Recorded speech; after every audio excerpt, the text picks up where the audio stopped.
So hi, I'm Yinka, for those that I think, if anybody's new, doesn't know who I am. And I run Hear My Voice Book Club, which is an inspirational self-development book club. It can be found on Meetup, Instagram, Facebook, and there's sessions literally 7 days a week. So these are the type of sessions we have. We have 5 AM club Monday to Friday. For Michael Writer stuff, Thursday morning, we go through the worksheet, putting it into practice. And then every second and fourth Thursday of the month, Michael comes and does his session. The next monthly book club is The Alchemist by Paulo Coelho. We have a lot of Joe Dispenza events on at the moment, as quite a few of us are going to his retreat. Tuesday the 7th of June, actually it's every Tuesday, that's last Tuesday, but every Tuesday evening is Joe Dispenza's Intense and Progressive course. Got weekend insanity workout, Joe Dispenza's meditations at 4 AM on Saturdays, in-person book club this Sunday. So if anybody's in Manchester, in Charlton, and wants to join, just let me know. And we have Calling the One by Catherine Woodward, 9-week workshop, which restarts in September if anybody wants to join that one. They're the type of events. And we also have Calling Your Future Self Weekend Away in August. There's a couple of places left for that. If anybody wants to join us for a whole weekend of putting all this into practice, Michael Rice's stuff and all the stuff that we do within the book club, it's filled with putting it into practice and connecting with one another.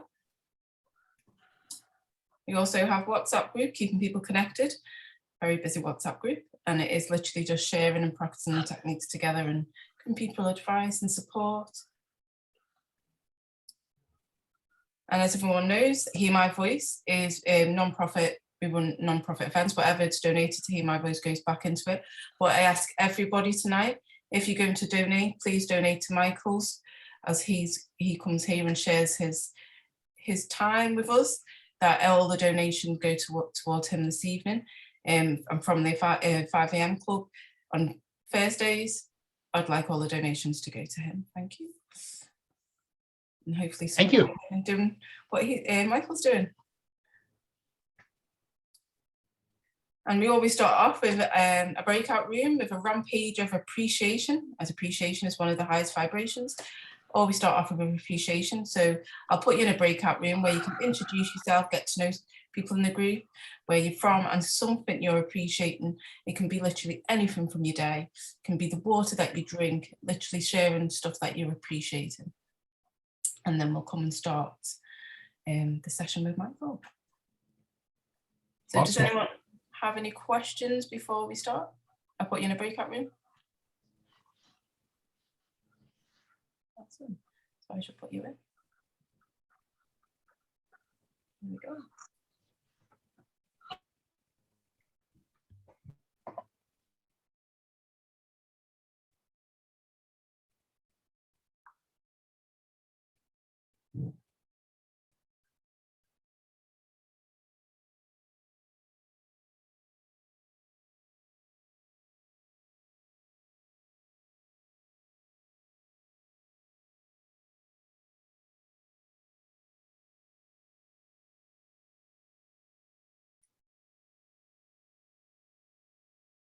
Hi, Dua.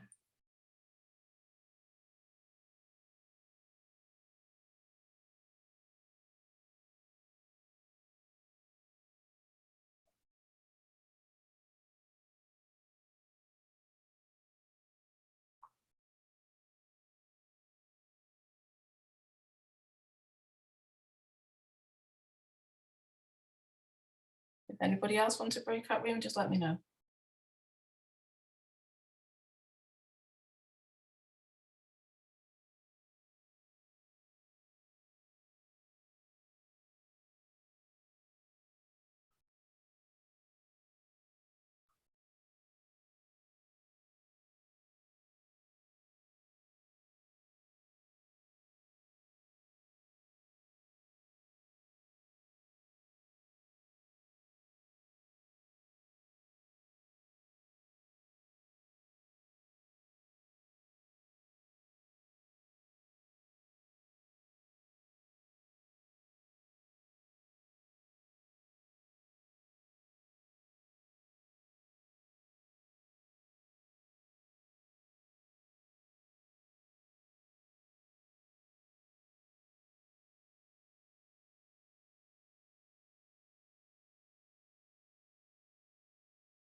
Inka, you're muted. I hear you, Inka. I'm talking on the wrong one. Yeah, there. Okay. Right, sorry. You're talking to myself. I forget that I need to unmute myself on this one. I'm thinking, it looks like you're talking, but I can't hear you. Oh, there you go. Thank you. Just to quickly say, for those that are new, we like to get up and get our bodies moving and shift some energy. So you'll see pop up in a minute a bit of music just to stand up and just shift out your body. Even if you can't stand up and you're thinking this is a bit strange, just getting your body moving, just shift whatever from the day before Michael starts, and we're just preparing the body and getting it ready as well. I do it in normal sessions. I like to get people active. So let me click on. Oh, there we go. Just give your body a good shake out.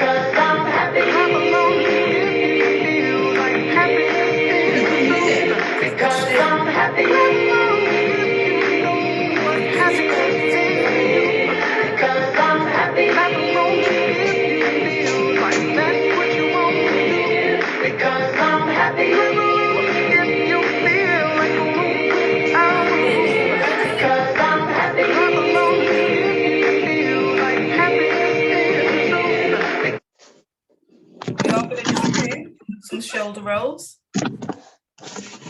Loosen up those shoulders. So choose a comfortable position, and as you take a slow, deep breath in, just raise your shoulders. And as you exhale, just roll them round and drop your shoulders. Nice deep breath in and exhale. Deep breath in and then exhale. And I'm ready, and I'm going to stop sharing my screen. Just going to use a minute. There we go. So I'm going to hand it over to Michael to introduce himself. I can't see him on the screen. Oh, there we go. So yeah, you want to introduce yourself, and then I'll put the, if you want to, I'll put then the PowerPoint up of all the questions that we're getting through to. Well, welcome. My name is Michael Rice, and I'm the author of the book, Why Is This Happening to Me Again? There should be a free link available if you want to download the book. It's a book that I wrote back in the late 90s, and it's actually out of print right now. So if you want to buy a copy from me, I can't sell you one.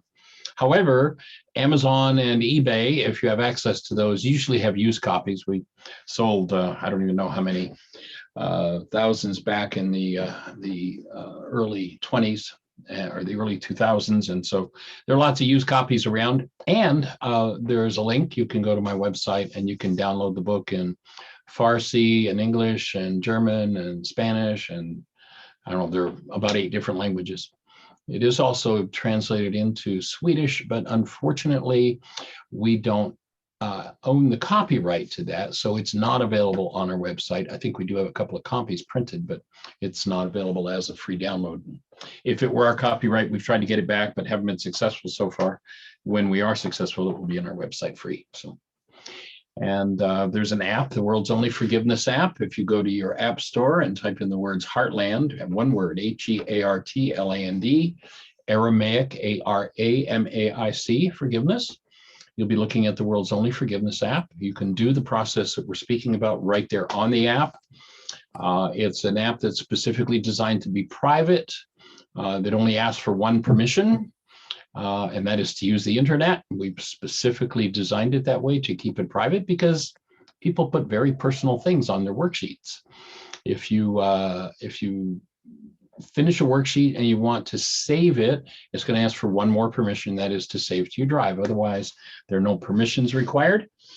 And the app has access to, I don't know, our website, something like 20,000 pages. You can go to the website directly from there. You can access several of the tools we teach. Any page that you're on, if you're working on a worksheet and you come across something that doesn't make sense or you don't understand it, click a button, type in your question, hit send, we'll get it and we'll answer it on our radio show 5 days a week from 1 till 2 o'clock Eastern time. My wife, Jeannie, and I do a radio show called Mind Shifters Radio. And basically, the radio show is much like what we're going to do today. We simply answer questions. If people have worksheet issues, we support them, walk them through it.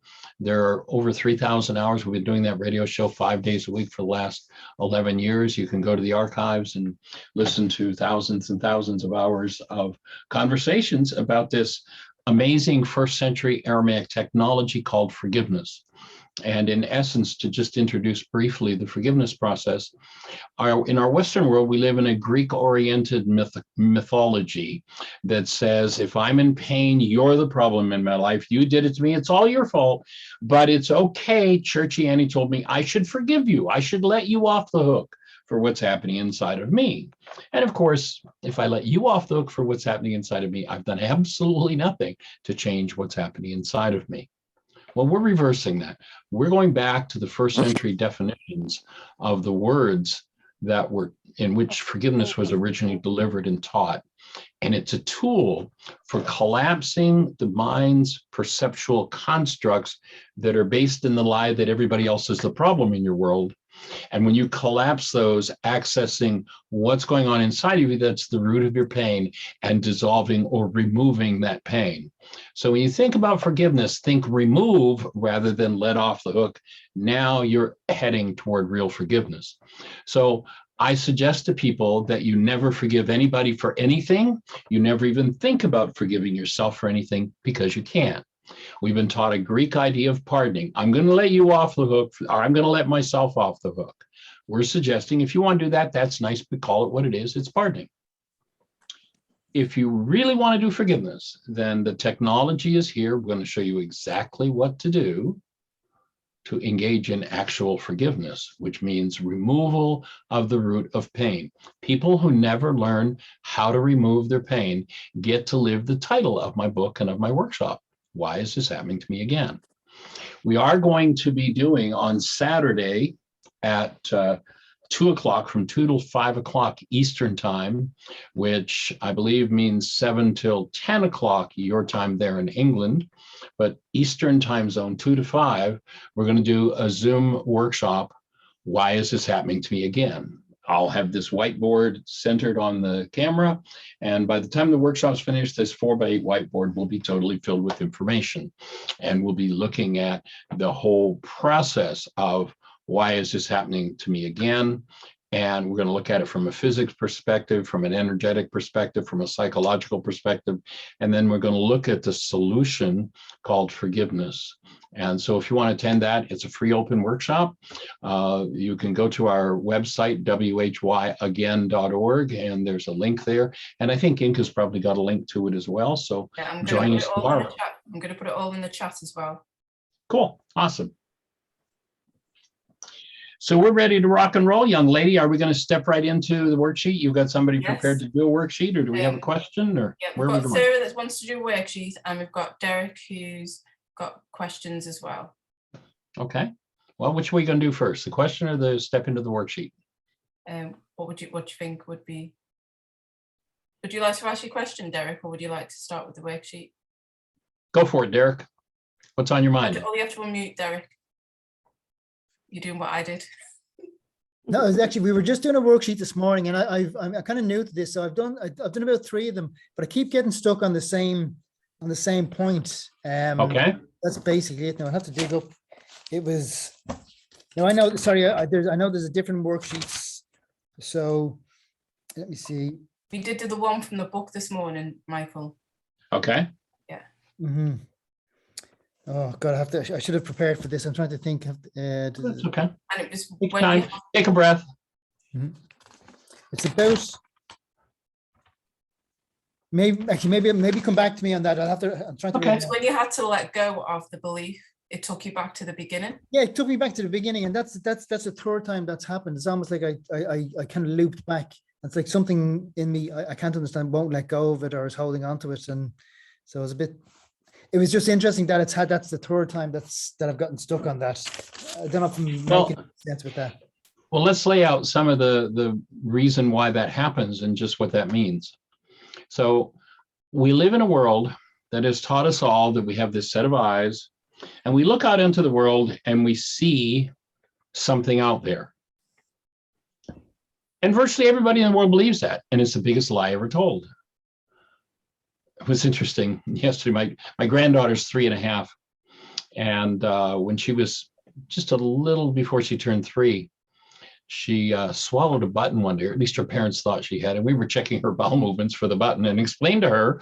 And, you know, being a naturopath, I got out some of my anatomy cards and was showing them to her. And she just latched onto those cards and devoured them. I mean, she literally spent, the first time I showed them, she spent about 2 hours. And we began to show her YouTube videos.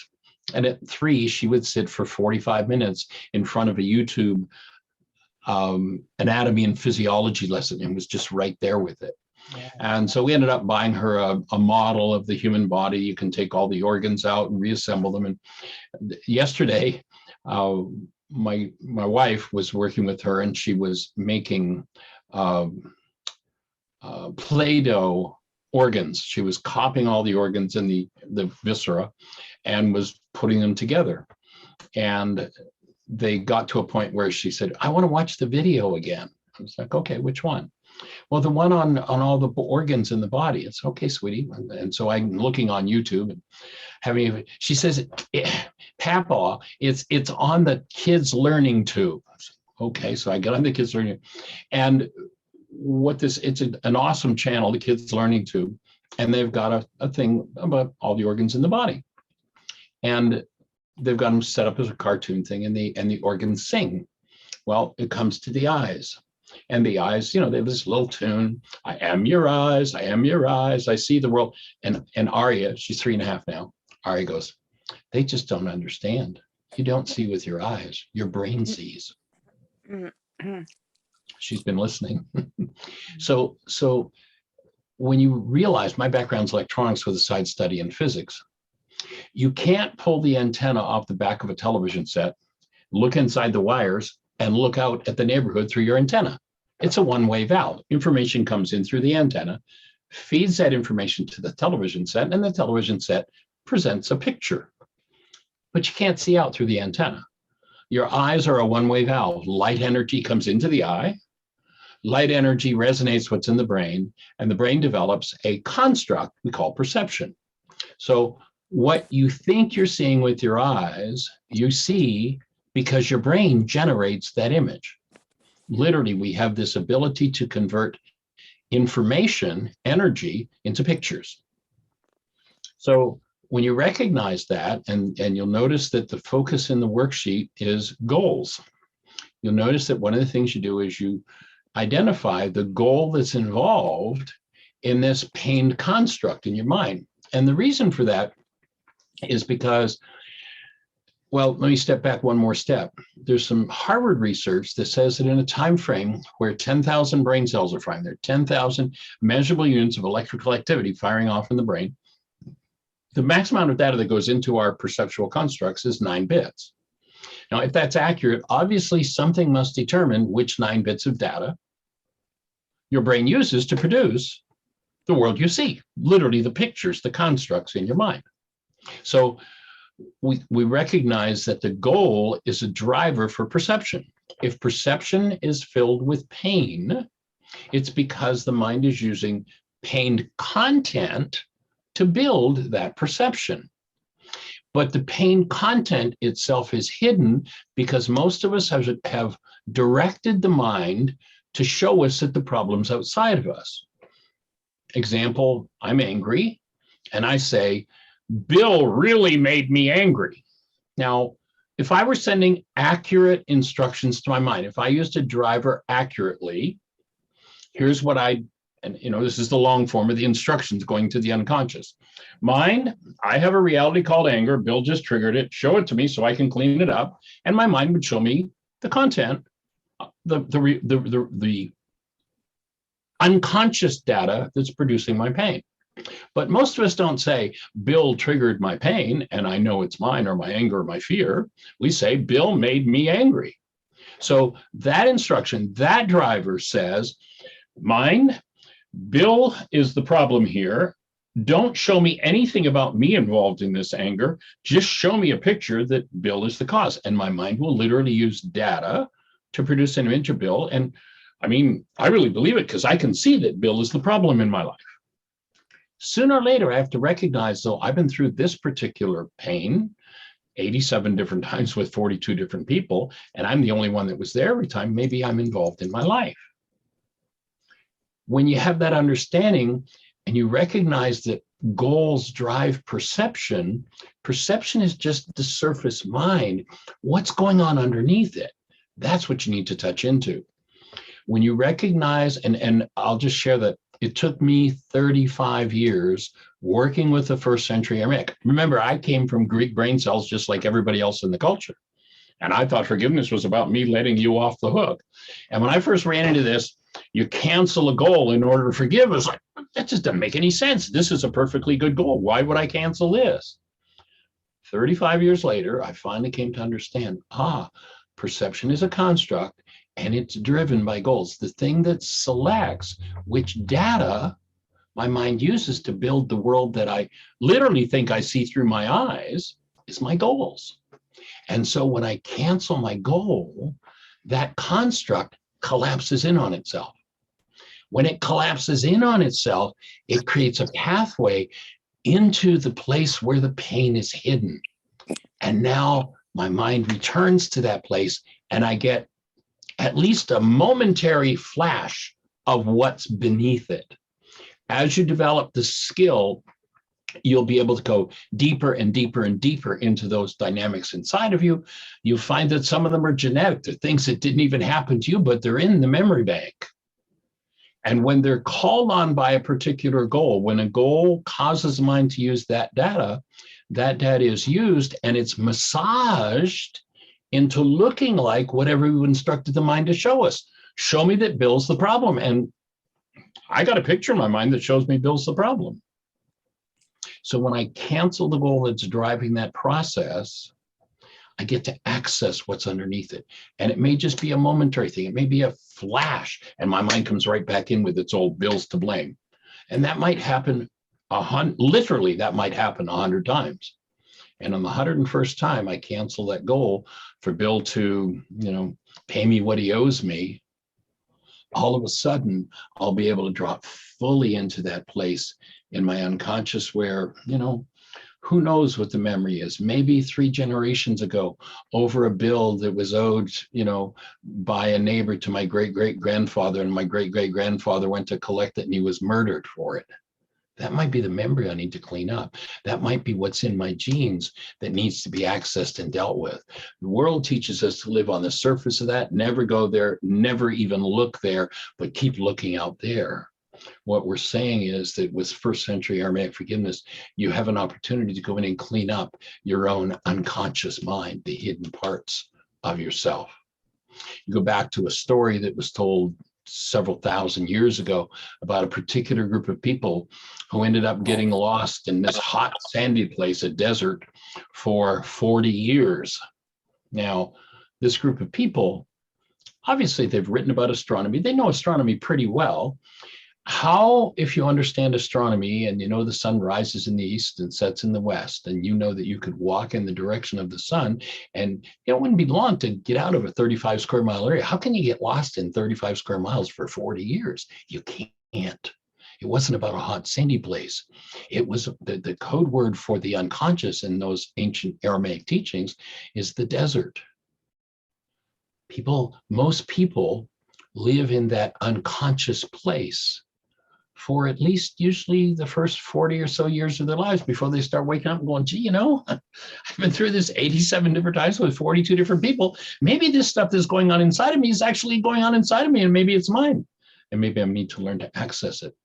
And if you read that metaphor about the desert, you'll notice that what they said had to happen for them to get out of the desert into what they called the promised land, which is nothing more than the land of conscious co-creation. We are creators. Most people create unconsciously, and when their creation comes to bite them in the butt, they've got somebody to blame. The promised land is to be a conscious co-creator, recognize, I'm the one who's playing in this energy field. I'm the one that's producing this result. What had to happen to get out of the unconscious, the desert? They said the old generation had to die off. That didn't mean everybody in old physical bodies had to physically die. The root of the word generation is genare. It means cause. All of the causes from the generations had to be cleaned up. And so that's exactly what you're doing. And each time you forgive, you will tend to move into deeper and deeper contact with the root experiences that need to be cleaned up. Does that make sense of what you shared? Yeah, that's very interesting. I mean, it's very relevant, and I really understand that. And I actually, just in my instance, after this morning, two things happened actually. One, I actually did. It's funny you say that, because I ended up going into, I got into a meditation afterwards because I felt a bit frustrated. Ended up in a meditation. I had a flashback to, oh God, I don't know, of being in a cot and being left in the cot to cry, you know. No, again, I don't know if that was real or imagined.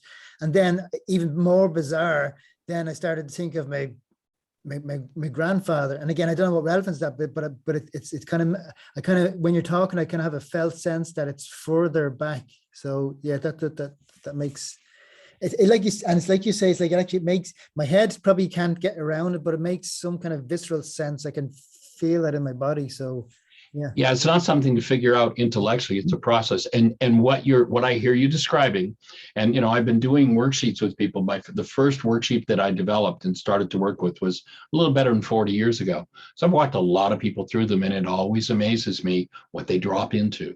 So you're dropping into memories. Allow yourself to be with those things, and you'll notice that before you do the canceling of the goal, so that you drop into what's going on, you bring forward conscious, active, present love. And when we bring those things that are in the unconscious forward in the presence of love, there's a literal transmutation of energy. That's where forgiveness happens. That's where healing happens.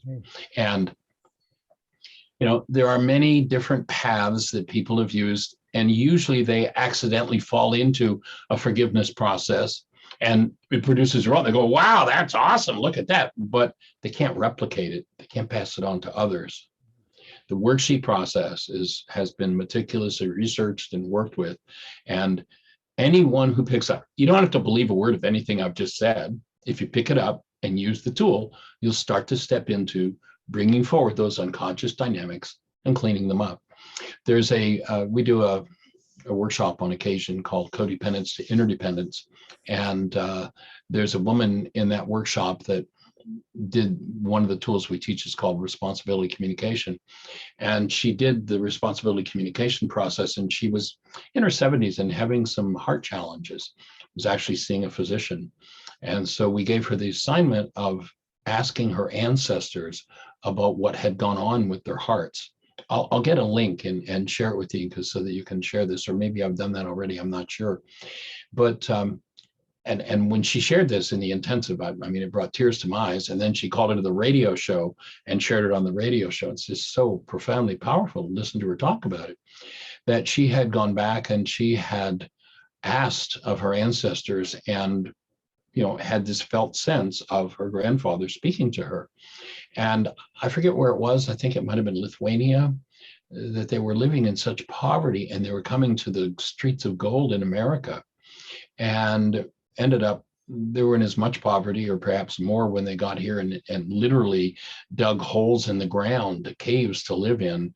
And he shared with her, I mean, she had a full-blown conversation with her grandfather who'd passed, you know, years ago. And he shared how much rage and how much terror he had over, are the crops going to produce? Am I going to be able to feed my kids? And how abusive with that rage he became with his wife and his children. And that was, you know, she ended up processing with him and just opened up this issue of the heart just so wide. It's just, I mean, so powerful. And that's the kind of stuff that needs to be healed. wow. It's the generational patterns that need to be dealt with. And we live in a culture, no, stay away from that stuff. But sooner or later, the work has to be done. Oh, yeah. Wow. Great. Thanks so much for that. Yeah. Yeah. Perfect. Honored, delighted. Oh, great. Thank you. And you know, on our radio show, and I'm not sure, Yinka, whether you've been able to Skype into it or not yet. We haven't heard your voice on it. So no, I've not been able to Skype into it yet, but I'm going to. It hasn't worked. Okay. Anyway, our radio show questions are welcome. If you do the app and you have a question, you can just type it right into the app, send it. We'll answer it on the radio show, and then we'll email you back and tell you, where you can download the archive of the answer. So any and every question you've got. And the lifeblood of this work at this point, especially for our radio show, is questions. So any question you have, feel free. The app is a good way to get it to us if you're overseas and you have difficulty accessing the actual radio show. Here in America, people usually call into the radio show on their phones. It's an internet show. You can listen to it on the internet, but people usually just dial in. And the dial-in number, if you've got access to a US long distance service, the dial-in number is 563-999-3581 from 1 till 2 o'clock, 5 days a week. From noon till 1 o'clock, the first hour of the Mind Shifters radio show happens. There's a clinical psychologist named Dr. Tim Hayes that has been doing my work for the last, 18 or 19 years. And for several years, he kind of co-hosted the show with me. And then he got to the point where he's like, Michael, I'm ready to do my own show. So he does the first hour based in these tools. And then I do this, my wife and I do the second hour. So any support and assistance we can be, that's what we're here for. Fantastic. Great. Cool. Thank you Awesome. Delight to meet you. so much. Yeah, thank you. Heartfelt. All right. I've put all the details in the chat as well of Saturday's event and how to find all the links as well. Yeah. Did you have the link to that ancestral issue, Yinka? Yeah, I did. I think it's in one of the emails that you've sent. Okay, so you've got it. I don't need to look it up again. No, if I'll flick through and see if we can find it. Okay, if you don't have it, let me know and I'll send it to you so you can put it in there. But it's powerful to just listen to her describe how that unfolded and the changes that it made for her. It's just, amazingly profound. Yeah. Someone's asked if you could please repeat the call-in number for the US. Oh, sure. The call-in number for the show is 563-999-3581. 563-999-3581. And then, of course, tomorrow afternoon, we're doing the Why Is This Happening to Me Again workshop. If you go to events on our website, the link is there for the Zoom call for that. I put that in the chat as well. Okay, great. Awesome. Mm-hmm. So should we start with the worksheet? And let's go for it. Sarah's going to start us off. Okay. Hi, Michael. Hey there, young lady. Welcome. Hello. Oh, we're doing some shoulder rolling. Oh, no, Yeah. it's just a. Oh, sorry. Okay. Yeah. So you want to give us a brief outline of what your worksheet's about, just so we've got an understanding of where we're going? I'm doing a sort of daily lesson course at the moment, and I think today's one talked about that if you keep yourself invisible, then no one can see your needs, and if you unless you're seen, you can't tell people your needs and so on. So I realized that's a theme for me, that I keep myself invisible, and I just would like to sort of work on that, really, because it's been a theme for a very long time. And I would like to step into the light. Obviously I'm scared, but I would like to be seen so that I can communicate my, just my talents and genuinely share things. Right. So is there anybody in your life in particular that this plays out with, that we could do a specific worksheet? Is there a person? Interesting. It might be a boss, might be a lover. Yeah, I think it could be in every aspect of life, but probably it's probably more difficult in a working with thing. Well, no, it'll be in a personal relationship as well. Yeah, I'm not sure. I think I've gone invisible again. Okay. Well, we're here to support you being fully, completely visible. Okay. I think I hide from myself as well. Yeah. And notice that we're a safe space for you to do that. And one of the reasons we hide is because usually we have a stored experience of it not being safe. Yes. And that's what you want to access and forgive. Right. So, I do know the experience. Tell me more about that. What does that mean for you? I just primary school, I got sent out of the class every day for about 2 years. And I just used to hide in the coats. And because if you were seen outside of the classroom having been sent out, then if a teacher head teacher or somebody walked past, then you got really rollicked. It was not nice. So you just hid. Okay. And I'll just do that really. That's a bit of a theme for me. Sounds like a good worksheet. So it sounds like then the core of this issue is the desire for safety. Yes, that sounds Want to be reasonable. safe. Okay. So then you want to put step 1 up on the board, Yenka?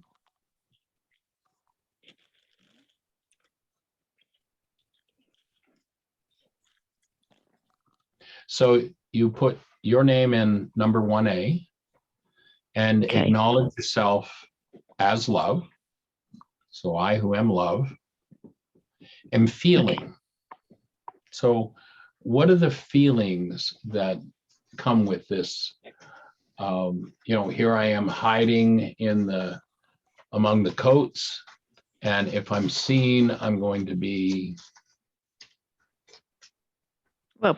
told off, really, judged. okay. Yeah. So what's the feeling on that? Very much scared, and Scared. shamed, really, shame.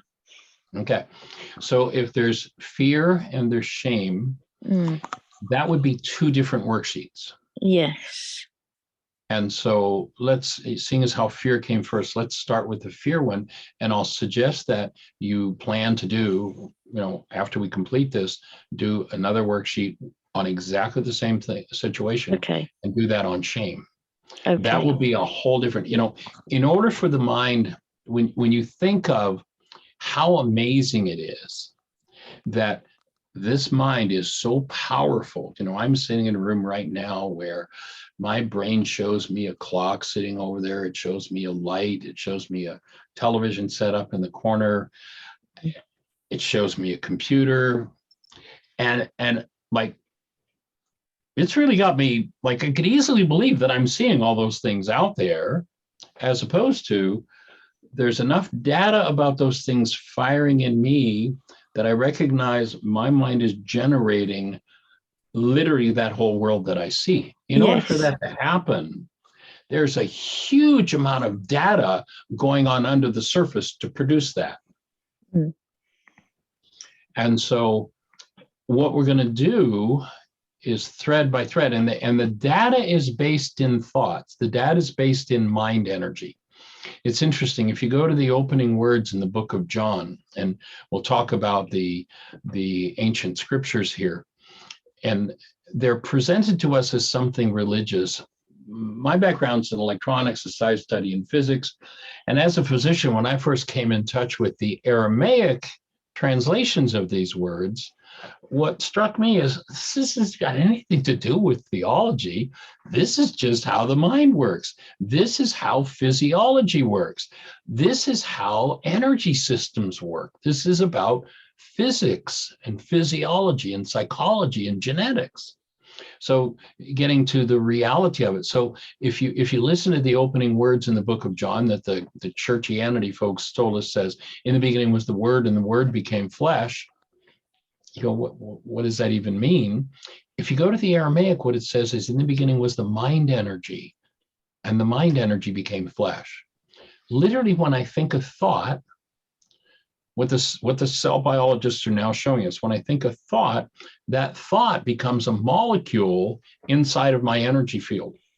That molecule circulates around in my structure until it finds a receptor site with a cell that matches.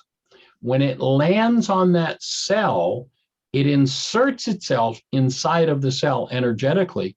And if we were looking from inside the cell, what we would see when that neuropeptide lands on the receptor site and inserts itself, what we'd see coming into the cell would be what we call chemistry.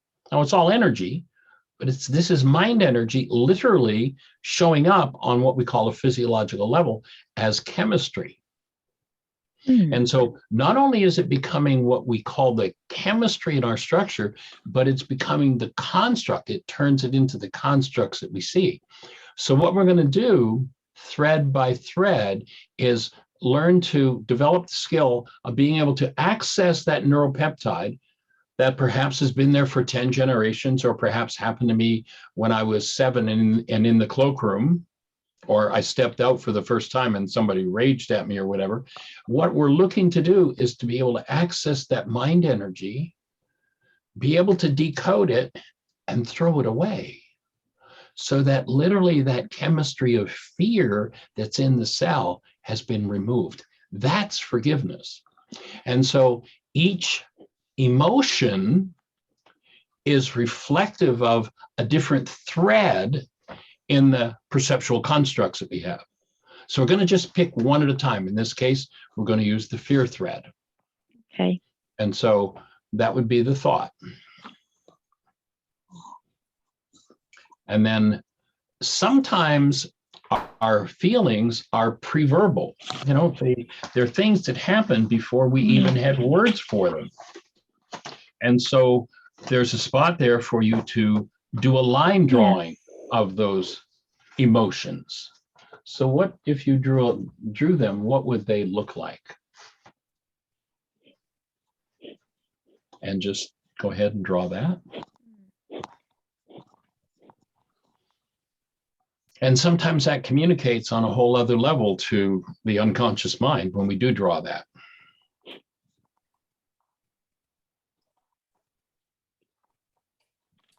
I've kind of done, I don't know if you can see it, something like that. Okay.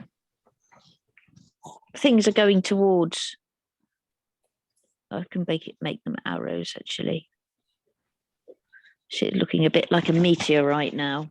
I don't know if you can see. Okay. I guess that's Okay, me. so then do I hear that the sense of it would be that you're being bombarded Yes. with an energy that isn't very supportive? A focal, yes, I become a focal point of something Okay. negative. Okay. Good one. Good catch. Mm. So now I'm going to remember to do that at next, that other emotion or any other emotion, a separate worksheet. Okay. And then we'll just step into hostility and fear are from internal corrupt data. So when my mind is generating a perceptual construct that is accurate about what's happening in the actual world, you know, that Harvard research I talked about, 10,000 brain cells are firing, 10,000 measurable units of electrical activity happening in the brain, 9 bits of data go into perception. It's been estimated in that same time frame, which is about a 25th of a second, there are perhaps as many as 20 trillion bits of data in the actual world. So there's actuality, what's actually going on, and then there's my perceptual construct, my reality.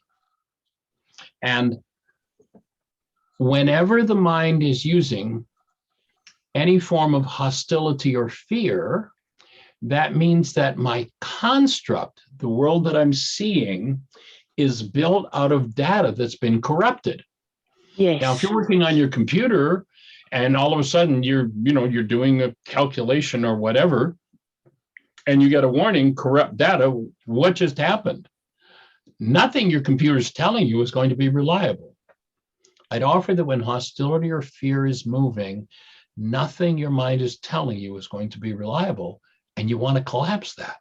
Now, yes. We live in a culture that says, oh, a little rage, a little fear never hurt anybody. Well, my offering is it's the only thing that could ever possibly kill us. And it's time for us to clean it up. So here's how you clean it up. Okay. So hostility and fear, if you're following along the worksheet, now we're down below step 1B, are from internal corrupt data and indicate my use of sustained incoherence to build this disturbing internal construct. So here I've got this construct in my mind that's painful to me. There's a psychologist, or pardon me, a physicist named David Bohm who coined this term sustained incoherence. David Bohm was a cohort of Einstein's. He actually worked in Einstein's laboratory. He actually worked on doing some of the math with which they developed the atomic bomb. He was a genius in many realms, and he also worked in the realm of psychological research. And in essence, here's David Bohm's definition of sustained incoherence. I deny that the thoughts that are corrupt in me are producing my pain.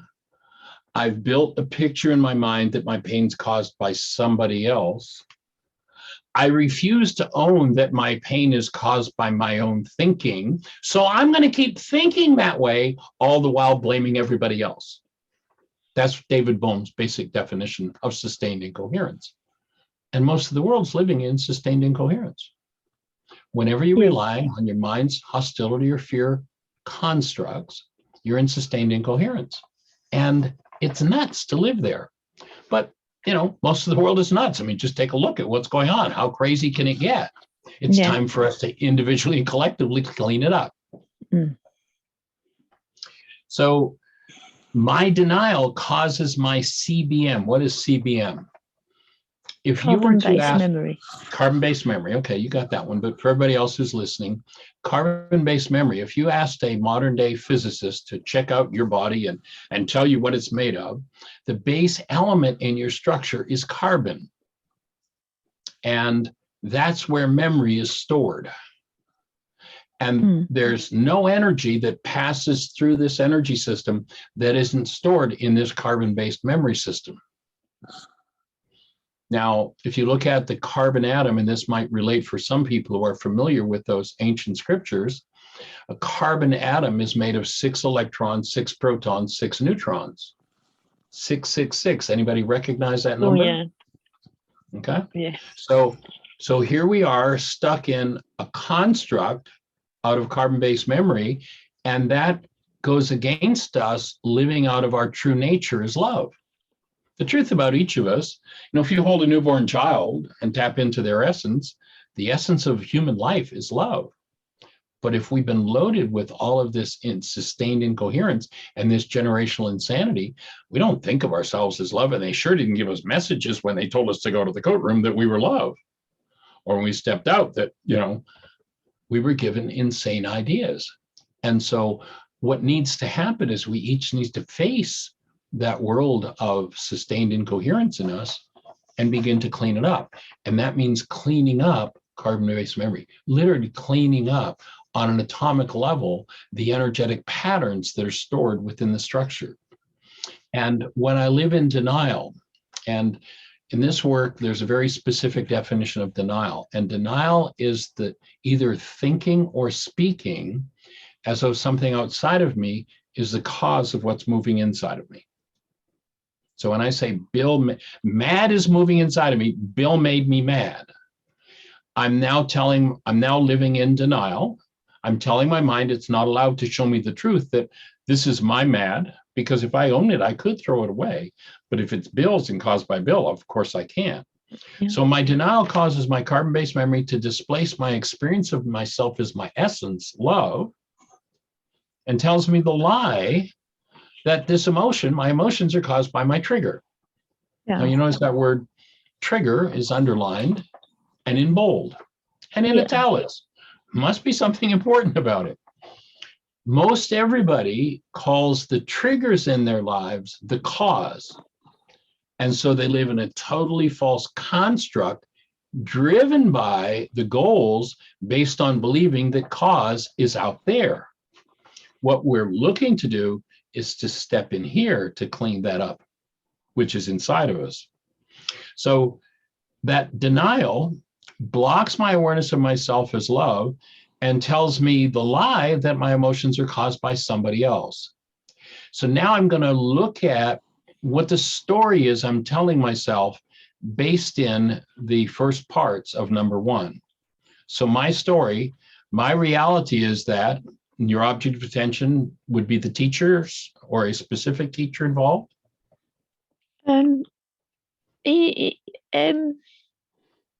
I think it sort of became everything. I think in the end I took it on board and I did it for them.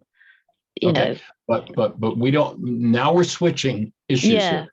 We're switching out of. There's a specific emotion that I'm feeling. I'm being hiding out in the cloakroom, and I've got this fear. And who am I telling a story about? Who's the object of attention? If I move from this specific to a general, well, you know, it was kind of like, well, like this and this and this. I just shifted out of the piece of work that I'm heading toward. So I want to stay on track with this specific situation. So is there a specific teacher that was involved in the scenario? Yeah, there was. Yeah. Okay, let's put her name or his name in. It was in his that blank. name. His name's Mr. Bolger. Okay, so number 1C would be Mr. Bolger. Yes. And if you were to describe what happened, how would you describe that? So my story, my reality is that Mr. Bolger, yeah,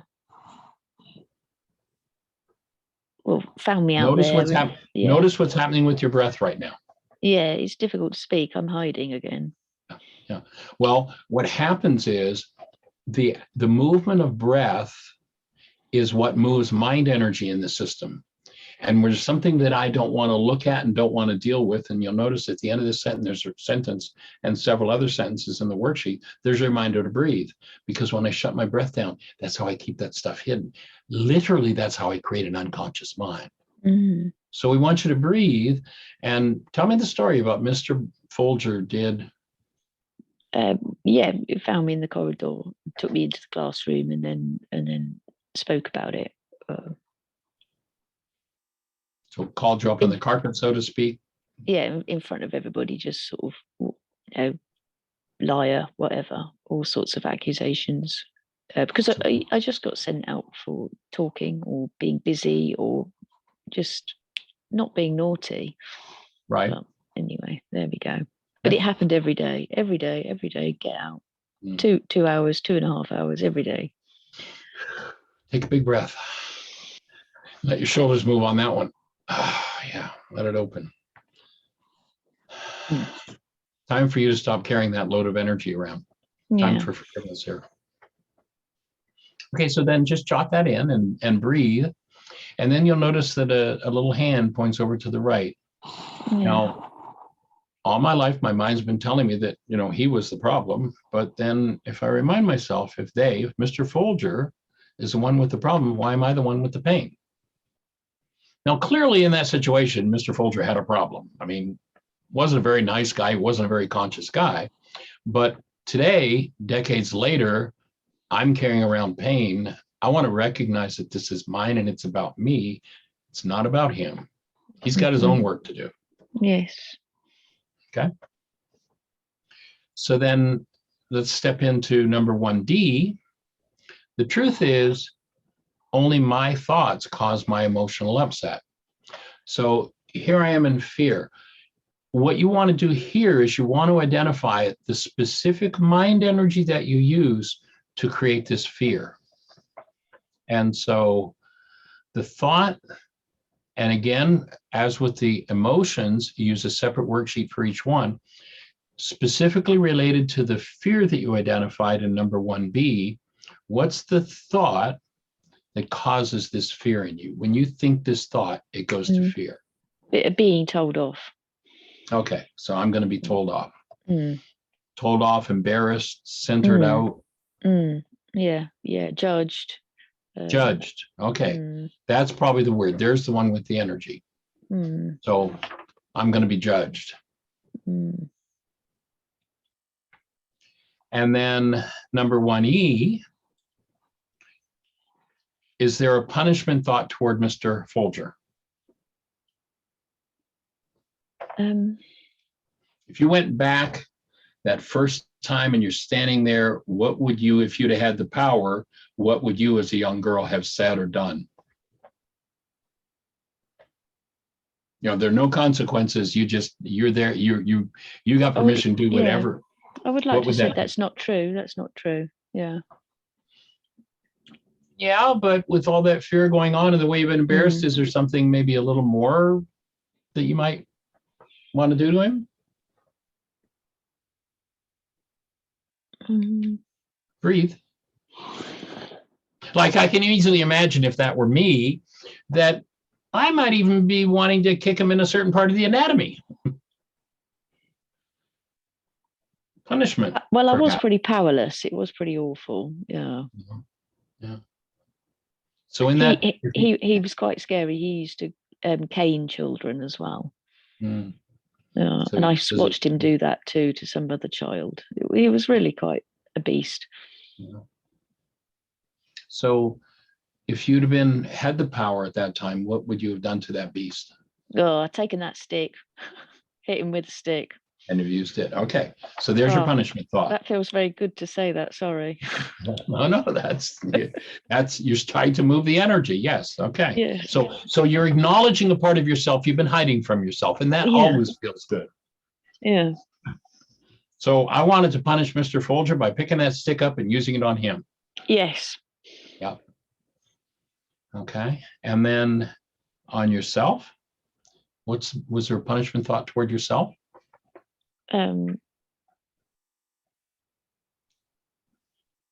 Notice what's happening with your breath. I know. And shut this down. I know. So take a breath. I know. You ask me the questions and I go all blank. And because I'm hiding again, I'm going invisible. There's your punishment thought, I'd suspect, toward yourself, is I have to just be invisible. Yes. I'm going to disappear. Yes. So that's what I'd put there for your punishment thought toward yourself. Okay.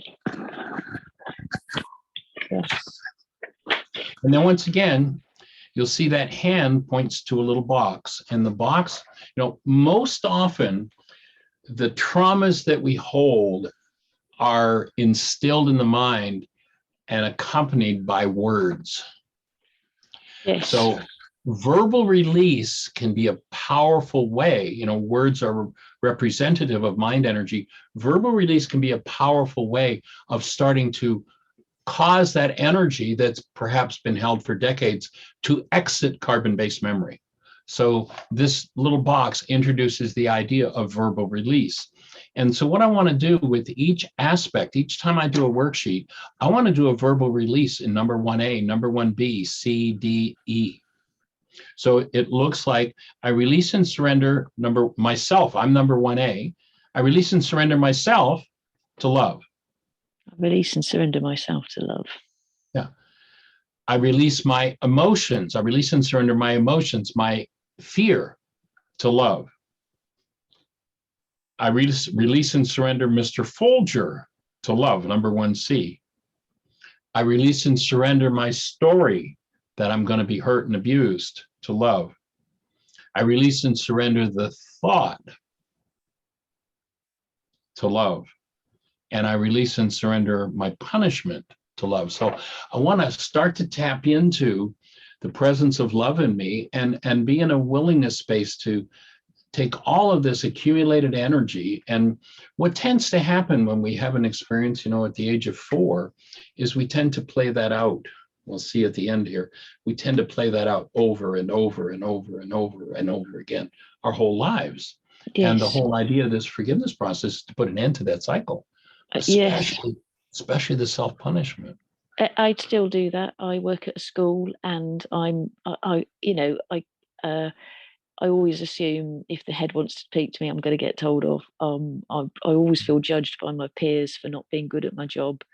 It still carries on. And even last night, a friend wanted to chat about their problem, but I thought I was going to get told off. So. No, it's developed an expectation, a structure where there's an expectation of being abused. Yeah. So what I'm going to suggest you do when we finish this, or once the video is available, is you go back and you start making notes. There's a worksheet thing that we call a hydra.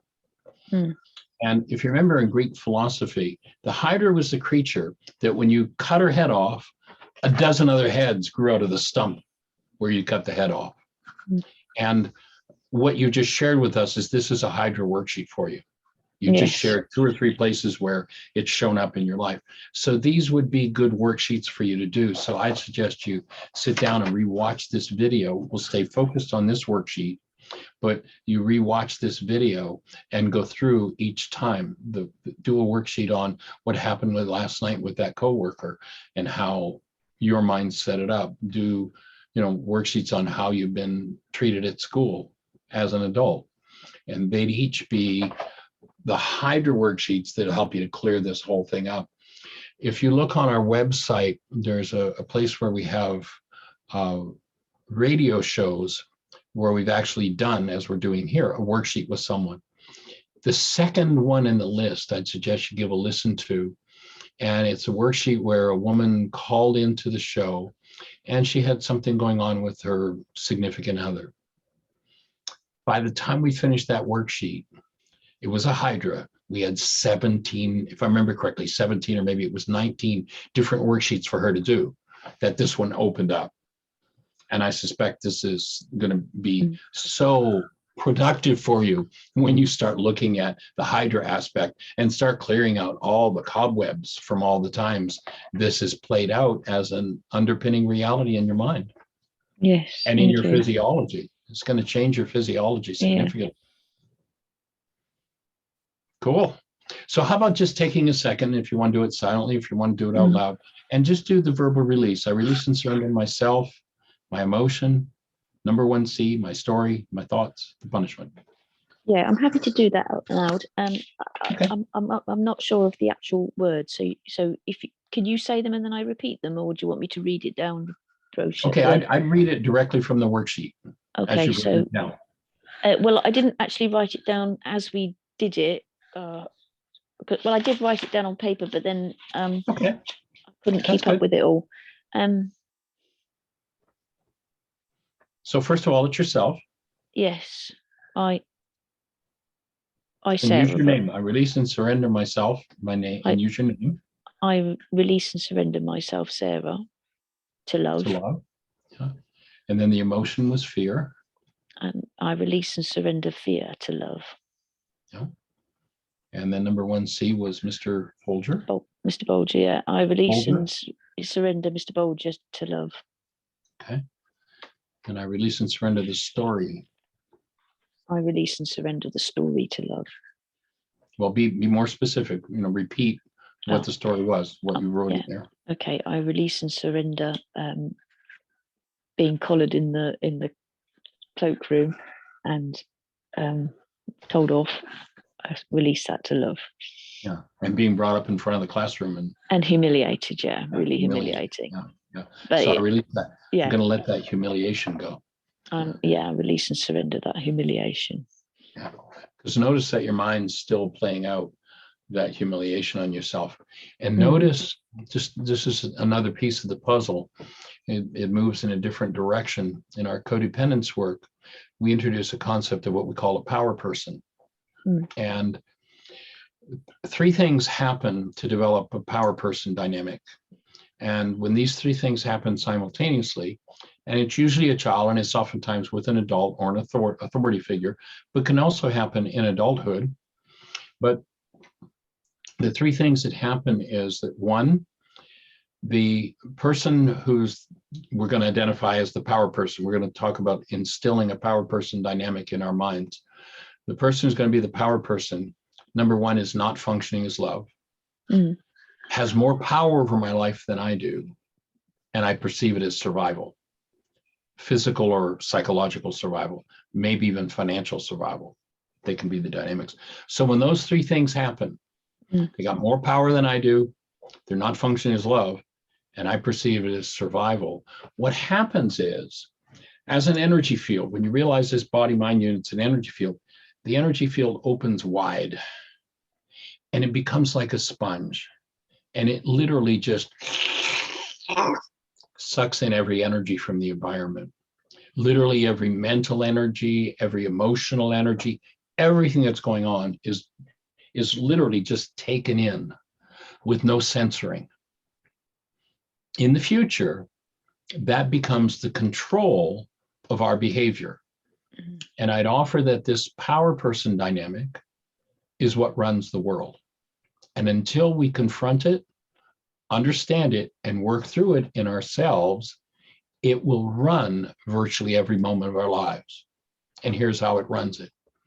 Once a power person dynamic is instilled, and it sounds like that was a moment for you where that was instilled, there are only 3 behaviors that we'll do for the rest of our lives. And they'll be based on that power person dynamic. Now, this thing with Mr. Bolger might have been a reflection of something earlier with perhaps a parent. I don't know, Yeah. but it really doesn't matter. But this is the Mm. dynamic. And the behaviors that we'll do will be controlled by the level of stress that we're under. When there's no stress, there's a thing in the mind, we do a course called Laws of Living, and we identify what we call the automatic decision system. When the automatic decision system kicks in and there's no stress, I'll do whatever I did to get along with my power person. When stress starts to build, I'll move out of doing what I did to get along with them, and I'll do what I did to resist and survive with them. When I become ultra stressed, I'll do what my power person did to me that I hated the most. Runs the world.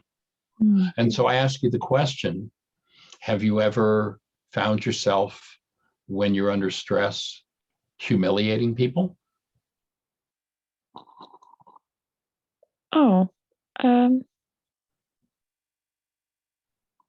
no, I don't think so. I don't think I turn it outward and do it to other people. Okay. I don't know. I don't know. I'll have to think about that one, because obviously I do have to do classroom management as well, because I work at a school. Right. So do you ever find yourself using any humiliation tactics to keep control in the classroom? Which means when I feel like I need to be in control is when I'm under stress? Well, yeah, I mean, I suppose it's culturally acceptable we talk about the children's silly behaviour. Yes, silly behaviour. At first I found that quite offensive when I first started at the school, but because we all identify silly behaviour as silly, I now speak Becomes about silly acceptable. behaviour. But at first I found it quite because obviously I would have been called silly as well as stupid and all sorts of words like that. I never call a child stupid, but we do commonly talk about silly behavior.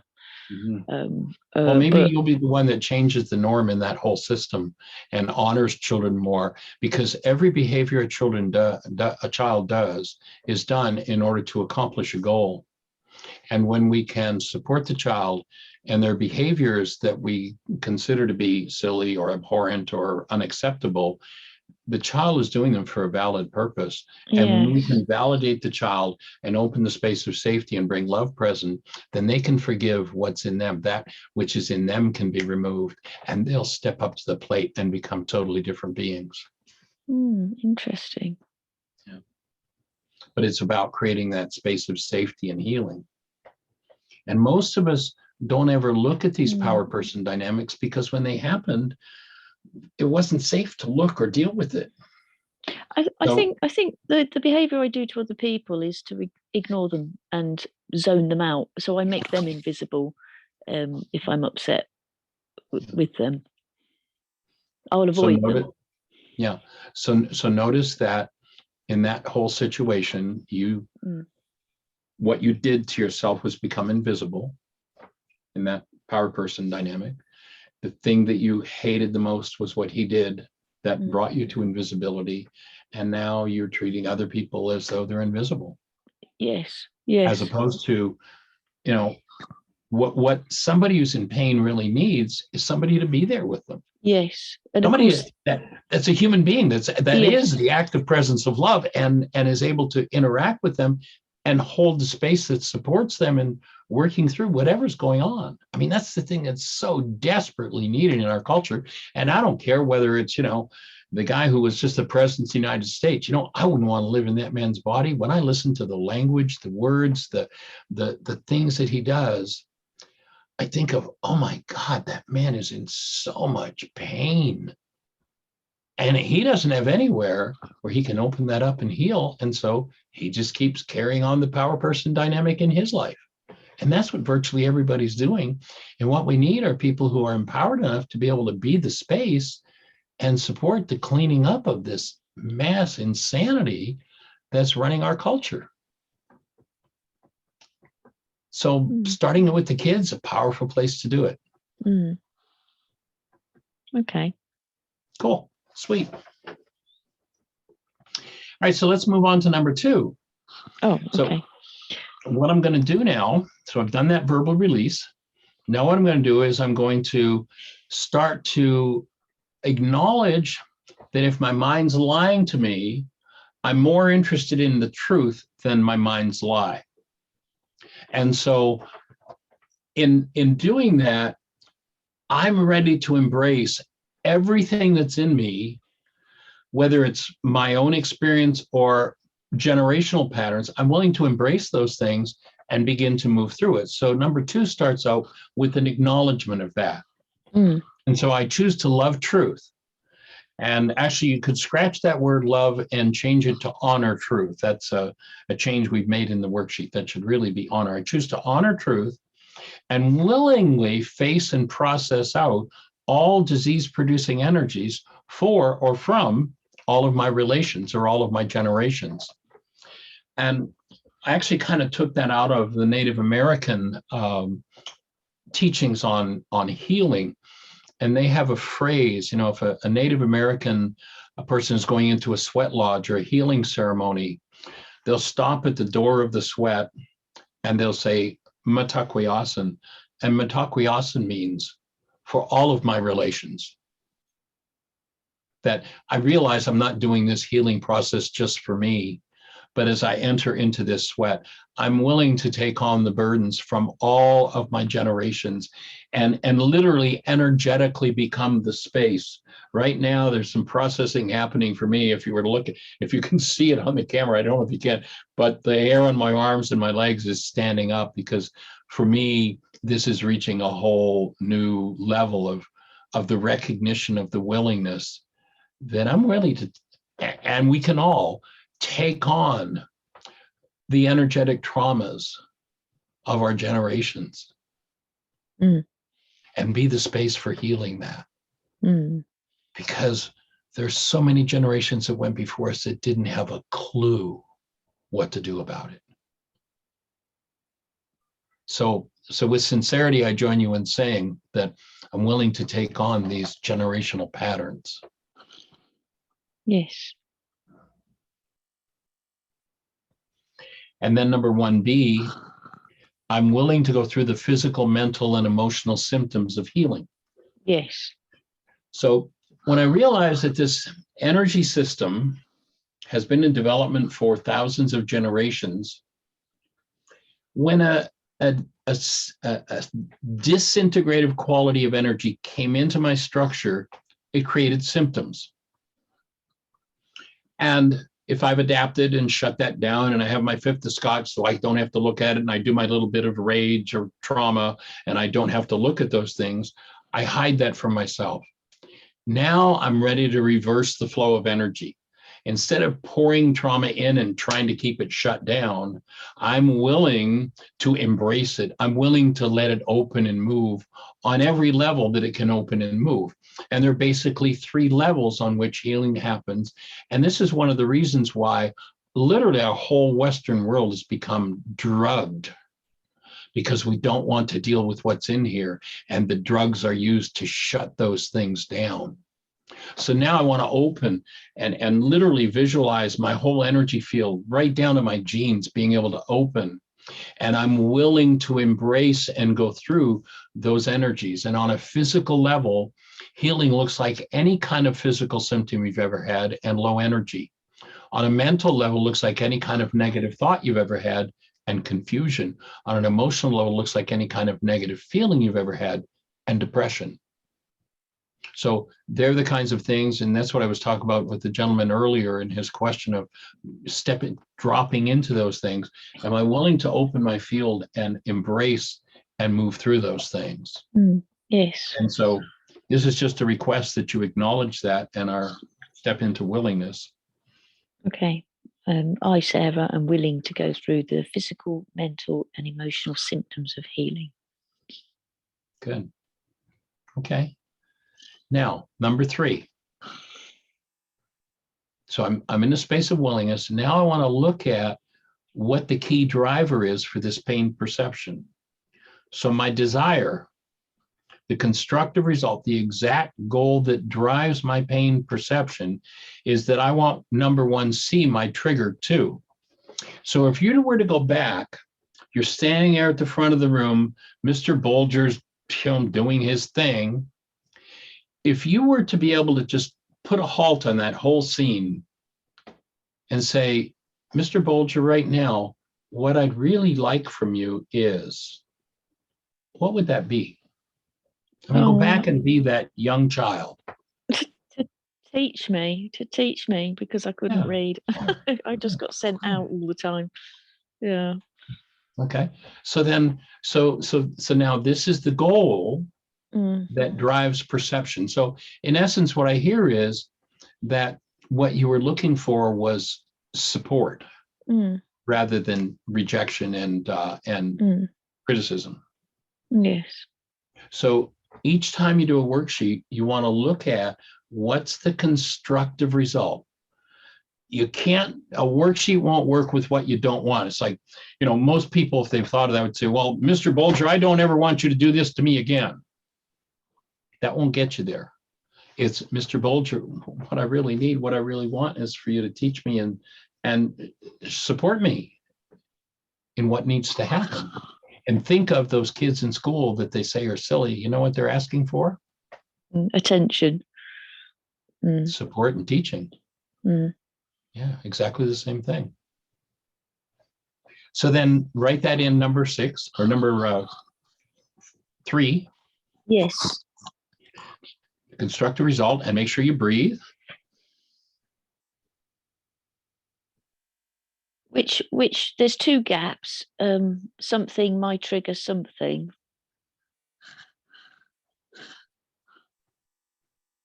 So you're in number 3. My desire, the constructive yes. result. It should just be one blank there. Yeah, I didn't read the whole sentence. My desire, the constructive result, the exact goal of the drives of my pained perception is that Mr. Bolger, my trigger. I'm confused now, sorry. Okay, so Mr. Bolger is your trigger. And what's the what did I want from him? I wanted support and caring. Yeah, it's a sport. Yeah. Because one time he told me off for having a reading age of 8 when I was thinking, well, just help me. Don't tell me off for it. It's not my fault. What are you here for? You're exactly. the teacher. Yeah, help me. Yeah. I mean, tell me off for being naughty, but don't tell me off for not being able to read. Right. So how many times those children that your culture has taught you to think about as silly, that's really what they're asking for. That's really they're asking for support. Yeah. Yeah. Okay. So then that would be your answer. That would be the goal. Yes. That's the core of this worksheet. Yes. Okay. Now, before we step into doing what it takes to can't collapse the pained perception here, what I want to do is tap into and bring forward the presence of active love. Okay. If you hold a newborn child and you tap into the essence of that newborn, you'll notice that the newborn is love. And if you ask yourself the question when you're holding the newborn, is the newborn loving me? You have to say, no, the newborn isn't loving me. The newborn is love. That's the essence of that newborn. And then recognize that's the essence of you and I. That's what each of us are. That's the truth of us. So I want to bring that essence forward here in number 3. So I choose love, my essence, which then stirs the love in everyone involved. Yes. If I get lost in my pain and trauma through resonance, literally, there's a camera called the Delaware camera that literally can take a picture of the high energy waves that leave the mind when we think a thought. If I'm in my trauma, what tends to happen? If I'm a teacher who's been traumatized as a kid and I stand in front of a classroom and this child's in trauma, I'm in trauma, then I'm going to tend to resonate more of that in the child. And what I want to do is I want to heal those dynamics in myself so that I can stand as a space of active love. And I like to tell a story. You'll see at the end of that sentence, there's the rose and the butterfly. It's illustrative of the point. Let's imagine that we give the rose and the butterfly an ego. We introduce them, they meet, they fall in love. They have this wonderful time together. And one day the butterfly up and flies away. What happens to the rose when it uproots itself to give chase? It'll die. It dies. Why does it die? That It rooted dies itself. because it made something more important than being connected to its source. Yes, that's nice. Your source, my source, is love. Mhm. If we make anything else more important, then we uproot ourselves from the truth of who we are, and we live in a whole false construct of self. If you go back to the Aramaic language, you hear this man Yeshua saying, in order for you to live, you've got to die. That false self that we've identified with from our disconnected state, uprooted from love, we've created this false self. Oh, I'm strong, I'm powerful, I'm good enough, I'm all these crazy things, and there's no connection to the truth of who we are. So you want to start to tap in more and more and cultivate your relationship with yourself as active love. And you want to bring that present, because when that love is present and you open to the unconscious dynamics that perhaps have been going on for 1,000 generations in your bloodline, it is the surfacing of those unconscious dynamics in the presence of active love that creates the transmutation of energy that we call healing. That's where the change takes place. So you want to, and this is a practice, this cultivating your relationship with yourself as love, recognizing who you really are, when the culture's told us all kinds of lies about who we are. Yes. So the objective of this step 3 is to bring love present into the process, or step 4, pardon me. And then in step 5, now we're going to do the action steps. 5A, and basically this is kind of a review of the whole process. When upset, my perception, my mind's construct is built of corrupt data driven by my goal, number 3, the goal to be cared for by Mr. Folger. It is a limiting structure constructed from a max of 9 bits of data out of 10,000 brain cells firing. By canceling my goal, my replicate mind, and that's this carbon-based memory system, can only replicate what's in it. My replicate mind's reality collapses. So by canceling the goal, my replicate mind's construct collapses and gives me direct contact with the underlying denied and dissociated parts of my carbon-based memory, which projects and blames others for its content. So here's the action step. Back, I'm tapping into the presence of love. The more powerfully love is present, the deeper the internal processing will go. While holding love conscious, active, and present, I now choose to collapse my mind's lies by willingly canceling my goal for Mr. Bolger to teach, support, and hold love for me. Yes. And breathe.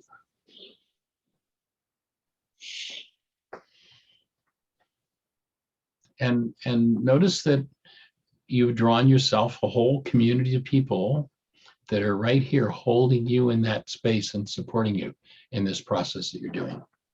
Yes. Nice work. That's pretty powerful. Yeah, thank you. You must have really been ready for this. That's awesome. Yes, I think I am. Yeah, thank you. Okay. So I'm canceling that goal. Yeah. And then there's a second part to it. When you realize that, this 9-bit construct, underlying it might literally be, to really develop, a picture my mind constructs of all this world that I think is out there that's really a construct from in here. So maybe trillions of bits of data.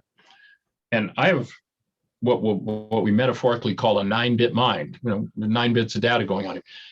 How long is it going to take me to process through these trillions of bits of data, doing it 9 bits at a time?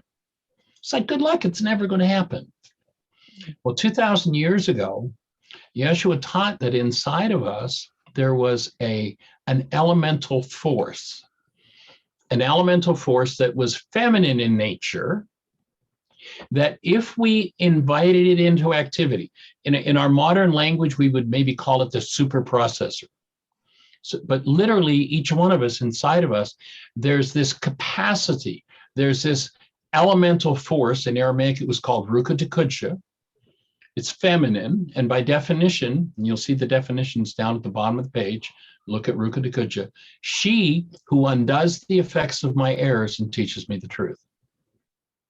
So when I'm ready to collapse this construct that I've been holding on to tightly because I think it's survival and I think it's who I am, when I'm ready to let it go, and I'm ready to invite this elemental force into activity, what I'll find is there's an energy that starts to move in me that is not of my human nature, that is not something I can even comprehend. But if I'm willing to move, if I'm willing to be with it, it literally will begin to undo these unconscious structures. And if I'm in a space of listening, it will start to instruct me. Right. We've been working with our granddaughter with that.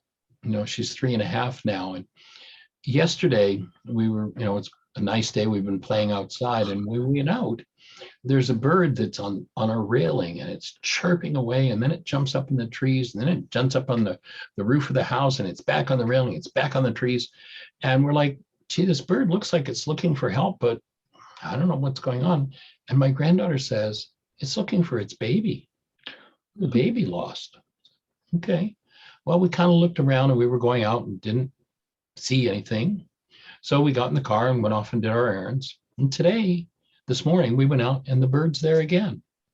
So we went, we had a little more time, and Arya says, it's looking for its baby. Well, we started looking around, and sure enough, under our car is the baby bird.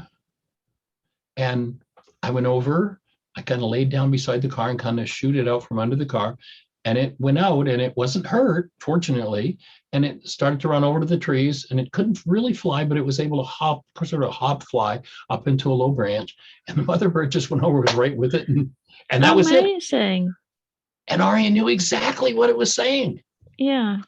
That's Ruka Dakuja in Aramaic. Yeah. There's a power in us, literally, that energetically has contact with the whole world. And if we'll let ourselves be in touch with it, it's been called intuition.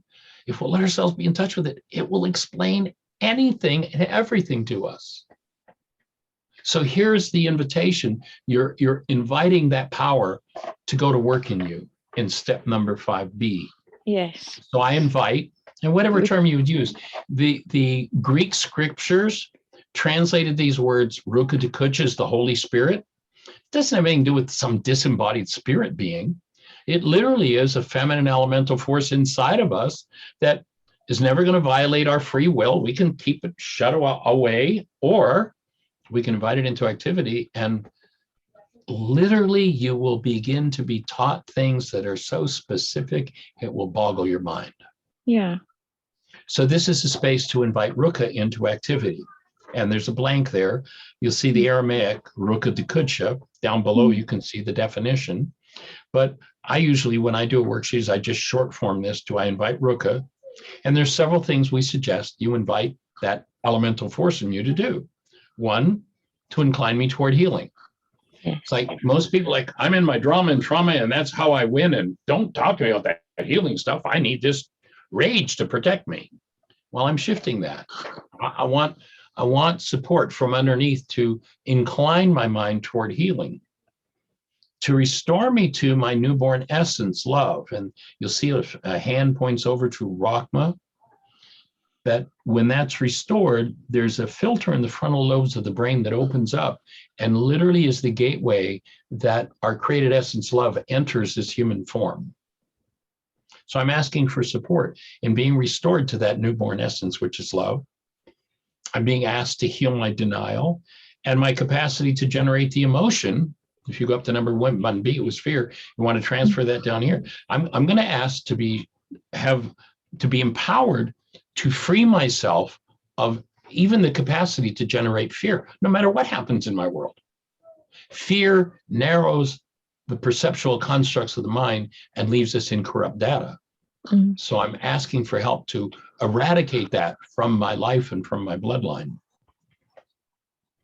And then I ask to help an open, direct, conscious relationship with and gently remove the denied and dissociated parts of my carbon-based memory.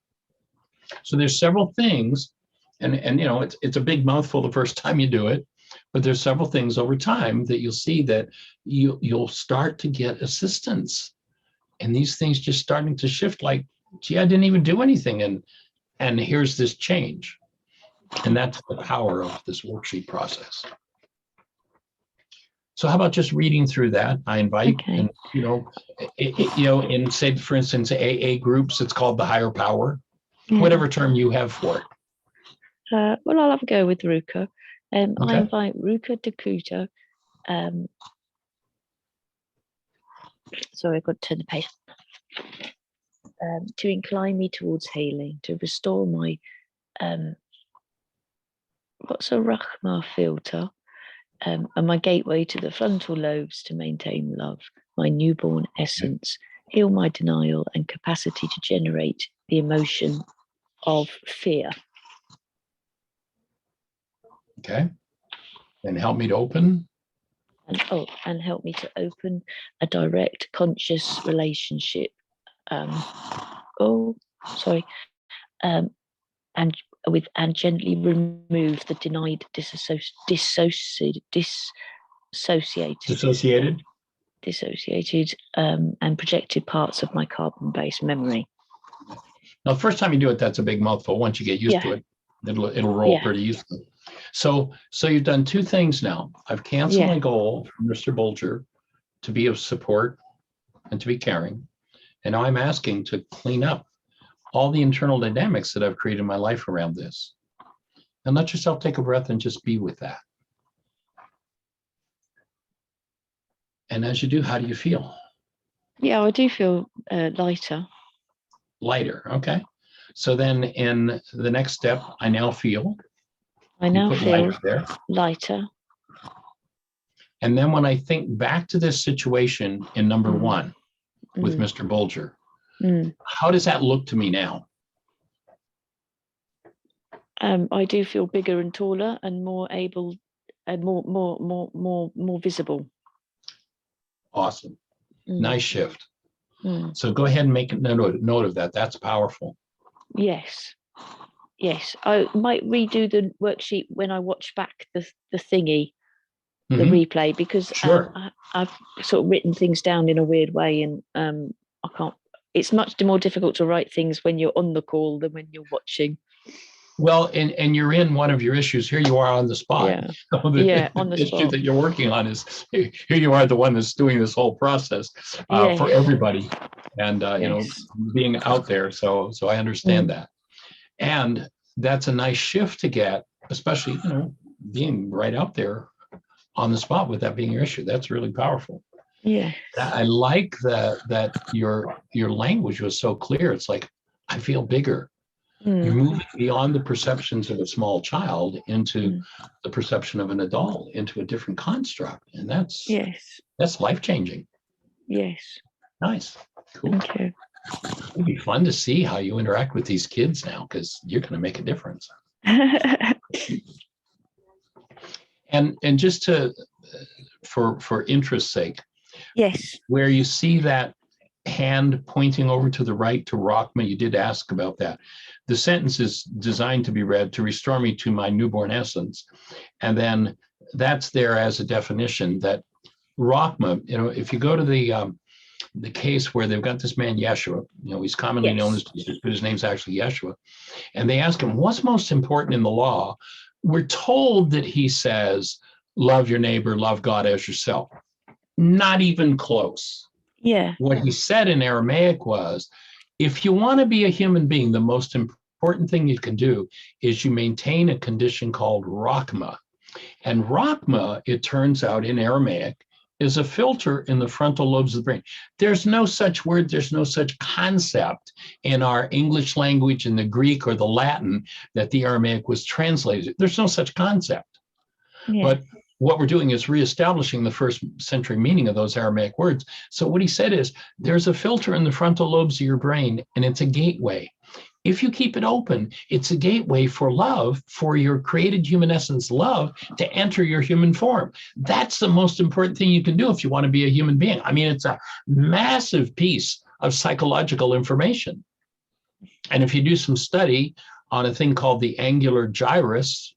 When you study some anatomy and physiology, they're starting to identify that. I think that's what Rachma is. It's the angular gyrus in the brain. And it's the place where love enters our human forms.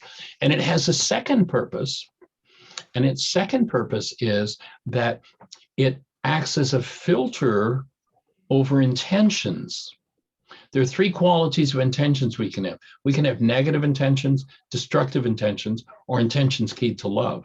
When Rachma is active, the negative and the destructive are shut down. And the only quality of intentions your mind can serve up are those that are keyed to love. And the reason that's important, and we're serving up a big chunk of information. It'll make more sense probably the 10th time you listen to this video or you watch the Why Is This Happening to Me Again workshop. It's something that's building brain cells, and it takes time. But when that gateway is open and our intentions are all keyed to love, intentions are the raw material of goals. Goals drive perception. If we have negative or destructive intentions, then our perceptions are going to be based in hostility and fear. When they're based in love, then perception too is based in love. And that's how you get the highest and best output. That's how you bypass corrupt data in the mind. Okay, yeah. And so that's what that hand points over there, and it points out this thing called Rachma, which is a filter, a gateway over the frontal lobes that maintains love, that opens a space for love for our human lives. Okay, and then the next step, seeing how now you're looking at that particular goal and how it's impacted your life. Yes. You want to look at a time when you perhaps have violated that goal, when someone else wanted your love and support, and instead you did something different. So the last that's part. Probably my mum then. I've probably not been supportive to my mum while she's had all her operations. Okay. So I'm going to write that down then, when I've not fulfilled the goal of being supportive, and that's been with mom. And as you say that, what feeling comes with that? Oops, sorry. Well, Breathe. It is a little bit anger as well. I'm withholding it on purpose to be a bit punishing, really. Yeah.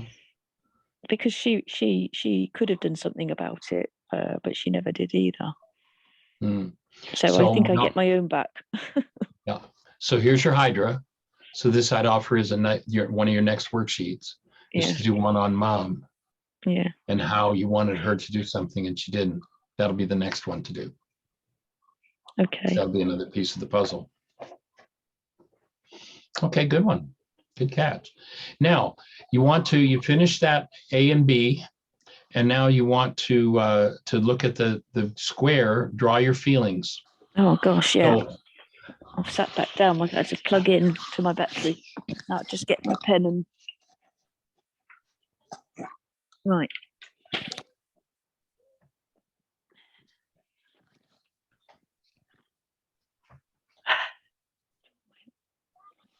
Again.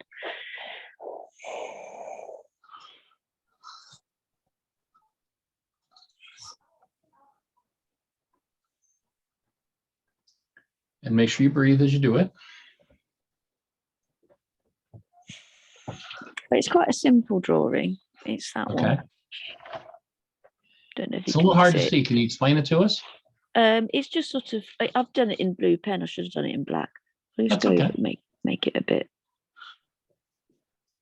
So the one before was all sorts of arrows on a focal point, which would have been me. And this one now, coming at me. And now this one is just going with the flow. Energy's flowing. That's awesome. Yeah. Nice shift. Very cool. That's powerful. Yeah. Okay, and then the last step of the worksheet. Well, actually, you've drawn that, and then there's actually a little exercise to do inside of the box. Yeah. When there's a power person goal, and a power person dynamic that's come along when we're small. And I'll just throw this out. There's a good chance that Mr. Bolger was actually secondary to the power person being mom with what you just, very likely mom and you had already established that power person dynamic. He just played into it. So that might be what you discover, I suspect, from what you said. Interesting. Yeah. And so out of that sort of thing, we tend to have that very goal for people throughout our whole lives. And what I want to do now that I've got that whole, it's kind of like I've got that file open, I want to cancel the goal for all the times that I wanted that from someone. So that's what we're doing in this second square where you've drawn how you're feeling after the forgiveness process. So I commit. So here's what I want to do. I commit to love, to living a human life. That is, to living as love. To help achieve this, I do a mass canceling of all the times that I wanted someone to teach me and be there for me. Yes. And so there's a place that says for initials. And Yes. so just put the initials of anybody you can think of that you've ever held that goal for. And it might be, you know, that first boyfriend, first husband, my child, my mother, my father, you know, the principal. I mean, there could be an endless list. But now that that file's kind of open, it's like you're in a flowing space, and it can be a place where you can just do a massive amount of processing for without having to go back and do a worksheet for every time that goal was frustrated.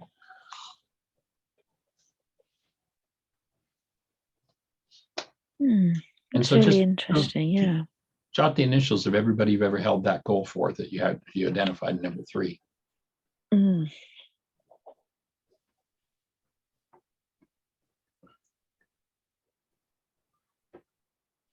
And we're breathing with you. And once again, I want you to acknowledge yourself for the fact that you've pulled this whole community of people together to hold the space for you. Yeah, thank you. I mean, you've pulled people all the way from America to support you. How cool is that? And I don't know where else in the world with who's on the call today. Yes. Do you want me to say this out loud then? I commit You to could, love, sure. to living a human life. To help achieve this, I do a mass cancelling of all the time I wanted. There is a big list. All these people to support and teach me. And breathe. Keep your breath moving. That's really important. This is, you know, in the ancient Aramaic, Ruka Dekuchi we talked about. In the Greek scriptures, they tell us that God sent out his spirit. Guess what? Doesn't say that in Aramaic. What it says is the creator sent out the breath. And when we cut ourselves off from the breath, that's how we shut down the flow of energy. When we restore the breath, that's how we open and step back into the river of life and the flow of energy that we're designed to have moving through us rather than restricting it. Yes. Yes, thank you. Yeah. And so you might just go ahead and put the initials of everybody involved there. You don't have to speak their names out loud. Okay. Be with it. We'll give you a minute to be with that. Well, I've kind of got a bit of a blank. So who has there been in your life? A minute ago you were saying everybody. It's a long everybody, list. really. Yeah. Okay. So notice that when this is an example of what we call a healing crisis. Remember we said earlier, I'm willing to go through the symptoms of healing. Yeah. And one of the symptoms of healing is confusion. Yes. And when I say I'm ready to open this, I'm really clear. I got all these people in my life, and now I open it, and it's just like mass confusion when that energy starts to move. And that's just one of the steps in healing. That's a symptom of the healing process. So it's a good thing. Yeah, it's a good thing. Yeah, cool. And then the final step 7. A principle of the universe is that by giving, I first get the original. So I want to tap into gratitude, as Yinka has shared with us in the opening, when the groups get together to share something we're grateful for. There's been a lot of research done on the healing power of gratitude. So I'm grateful for this opportunity to heal. I choose truth and perfect love. we spoke about it in step 2. I want to honor truth. Once again, I'm reminding myself that whatever my constructs are, if they're not based in love, it's a lie, it's corrupt data. And I'm willing to go for the truth. I'm willing to always be in the flow of love through me. In fact, the best definition that I've been able to come up with in 50 years of developing this work is that life is love flowing through a cell. Anything that we do to inhibit love flowing through our cells is a step in the direction of self-annihilation. Yes. And so I want to tap into that flow and be in that flow. Truth and perfect love. There's just quickly, there's a corresponding filter to Rachma that's in the frontal lobes of the brain in Aramaic. There's a second filter over the perceptual part of the mind called Kuba. The two filters together were called perfect love. And you remember they said perfect love casts out fear. This again is a powerful psychological statement of truth. When Rachma and Kuba are set, it doesn't matter what you're facing in your world, your mind can't produce a fear-based reality. It's not possible. And that means that you're always in touch with the highest levels of intelligence possible for a human being, no matter what's going on in your world, if you're aware that you want to keep those two filters set. So that was called perfect love in Aramaic. So I want to tap in and acknowledge truth and perfect love. And then I'm talking now to the object of the worksheet, number 1C, Mr. Bolger. Mr. Bolger, based on number 3. So I'm going to do this goal setting. I'm going to set a goal toward him based on this goal that I'm dealing with of wanting to be supported by you and taught by you. I'm going to structure a truly loving goal toward you and offer you this. So now, I don't know, maybe Mr. Bolger's dead and gone. It doesn't really matter. But in your mind, is there something that anytime you think of him, you're willing to offer him? And or if you happen to walk down the street and meet him on the street, instead of the old energy that probably would have been claws out, what goal would you be willing to have toward him? A smile. I will offer him a smile. Yeah, nice. Nice. And notice when you do a smile, what it does to your chemistry. Yeah. I get the original, they get the carbon copy. That's why Yeshua taught have Rachma when you think of neighbor. And interestingly enough, in the Aramaic language, the word neighbor means anybody that you think about. It's not a physical word. It doesn't mean the guy down the block. The word neighbor literally means anybody that you think about. Anybody mentally near to you is your neighbor. And if you choose to stay connected to love, you've given yourself the gift of maintaining your human life. Whatever anybody else is doing, the worst person in the world, if you were facing them, you want to maintain your human life. You do that by maintaining Rachma, perfect love. And you're at your most intelligent, you're most capable, your healthiest and your greatest strength. Yes. And then the final one, you've got a checkbox there to soften and breathe into that goal. So I join you in being able to send a smile to Mr. Bolger. Thank you. Wherever he's at today. Okay. Thank you. And that is forgiveness, a la first century Aramaic. Yes. Yeah. Yeah, it feels like forgiveness. It feels good. Yeah, nice. Well, any thoughts or questions that you have? We'll start, we'll put that out to you first if you have any other refinements. And as you do this, there'll probably be many more. And remember the radio show or the app is there to just put your questions in and we'll answer them on the radio show if you can't access it directly. I'm getting you can listen to me in the chat room too in the radio show. Yeah, I'm getting a sense that I have to be receptive to this Rachma and what was the one at the side? Kuba. The Kuba, Rachma Kuba. And if I was to have a drink or something, that would dull it. That's what it will tend to do. Yeah. I'm feeling alcohol is a central nervous stimulant and then a central nervous suppressor.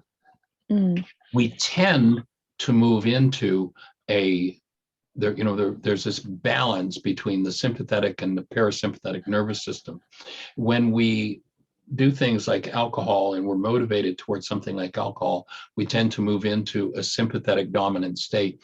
And that's the fear, fight, fright, or freeze mode.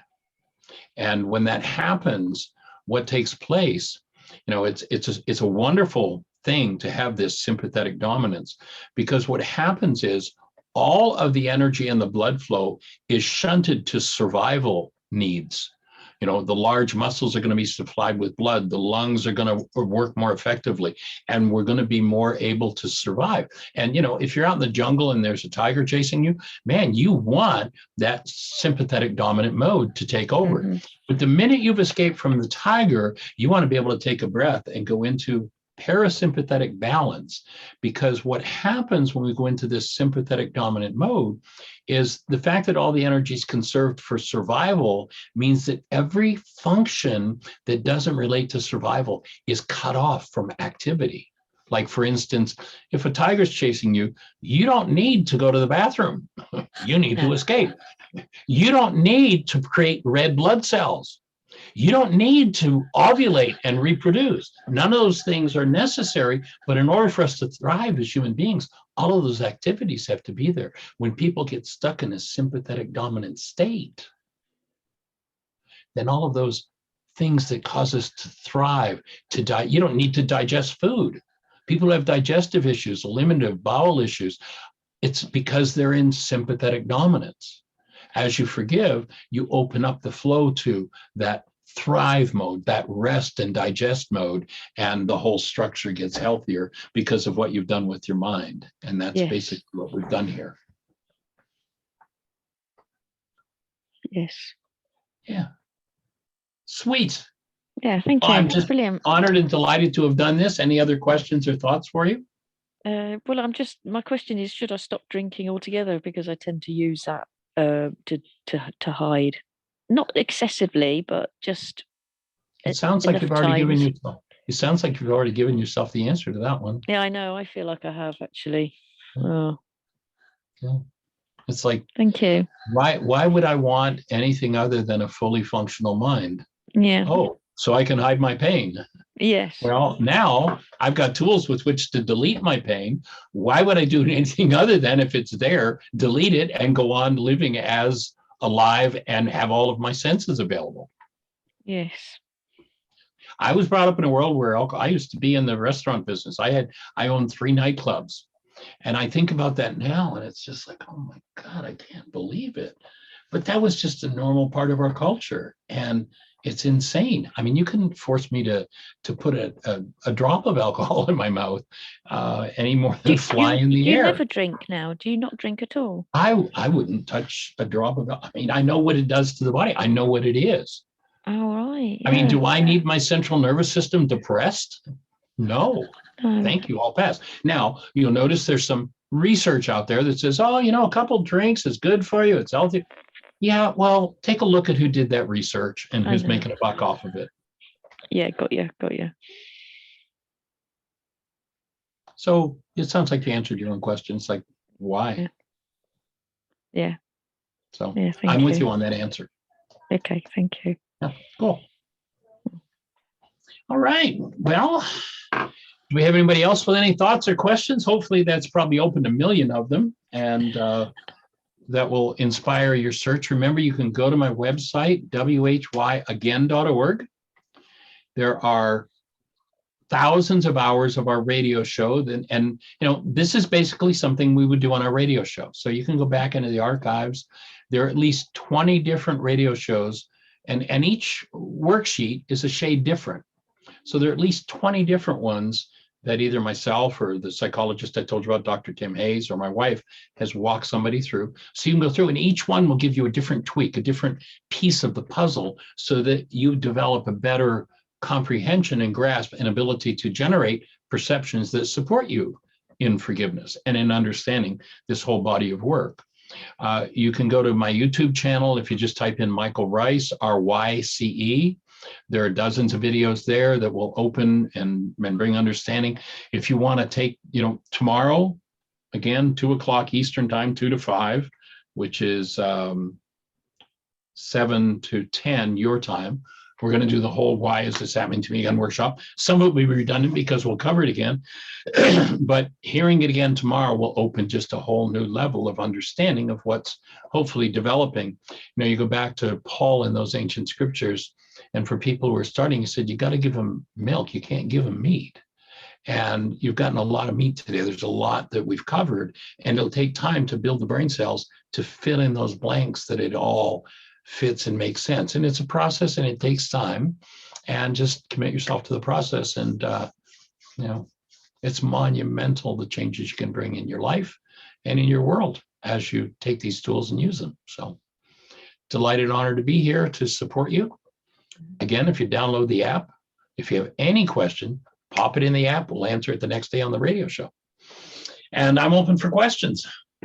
I just want to say, you said tomorrow, but it's Saturday, isn't it? That you're. Oh, pardon me, it's Saturday. Yes, yeah. Saturday. I Yes. have put it in the 7 to chat for 10. everybody again. Cool. I'm just going to stop sharing my screen so we can see who's put the hands up. Okay. So we've got Gyna who's put a hand up. Hey, Gyna, how can we support you? What's on your mind? Hey, Michael, Sarah, I just want to say thank you. Thank you so much. I did a little worksheet along with that. Awesome. And I want to show you my drawings. I don't know if you'll be able to see them on the camera. Okay, so my original drawing, without going into details of my worksheet. Right. Okay, I'm not really sure if you can pick it up at all. Well, go for it. It's like a stick person with a very sad face. Okay. Tears running down my face, sort of boulders of sadness. Let's go into the story. Sadness and depression, and a big ball of depression in the stomach. Did the worksheet with you. Tried to keep up, and my picture now is.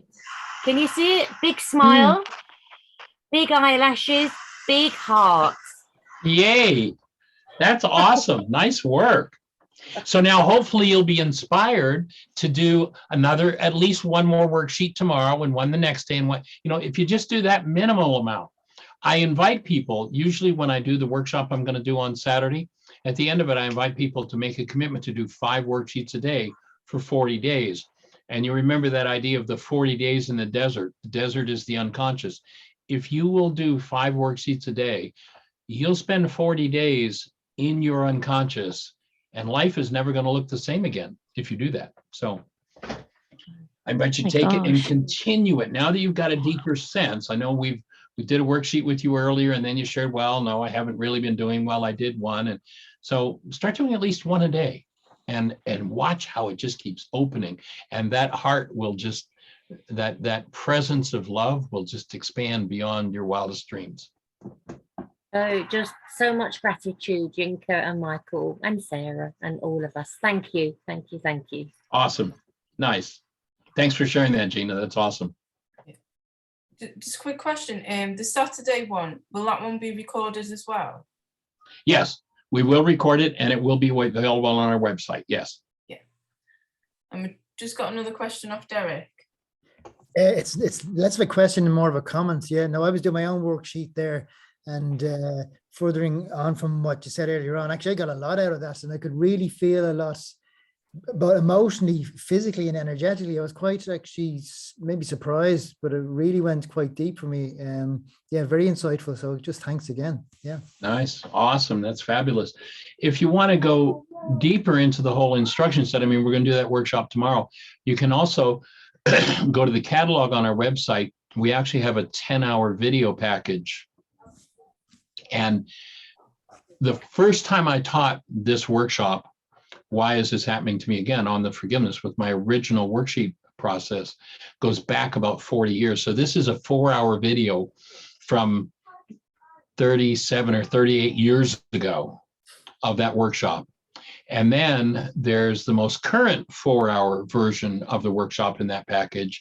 And there's also then a 2-hour version. So, it's all about building brain cells. It's all about giving the information that gives content so the mind can generate more comprehensive and understandable constructs about the tools and moving life forward. So that's just another item that you can order from the website if you're interested in deepening the forgiveness process. Great. Thanks again. Cool. Okay. Yeah.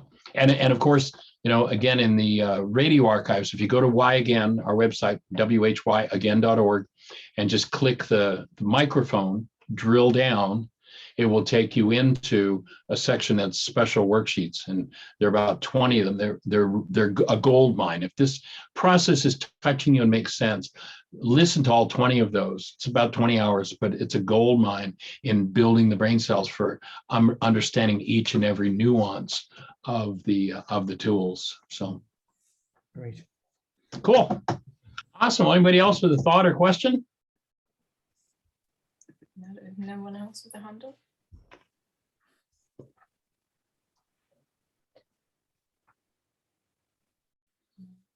All right. Well, I guess we're complete.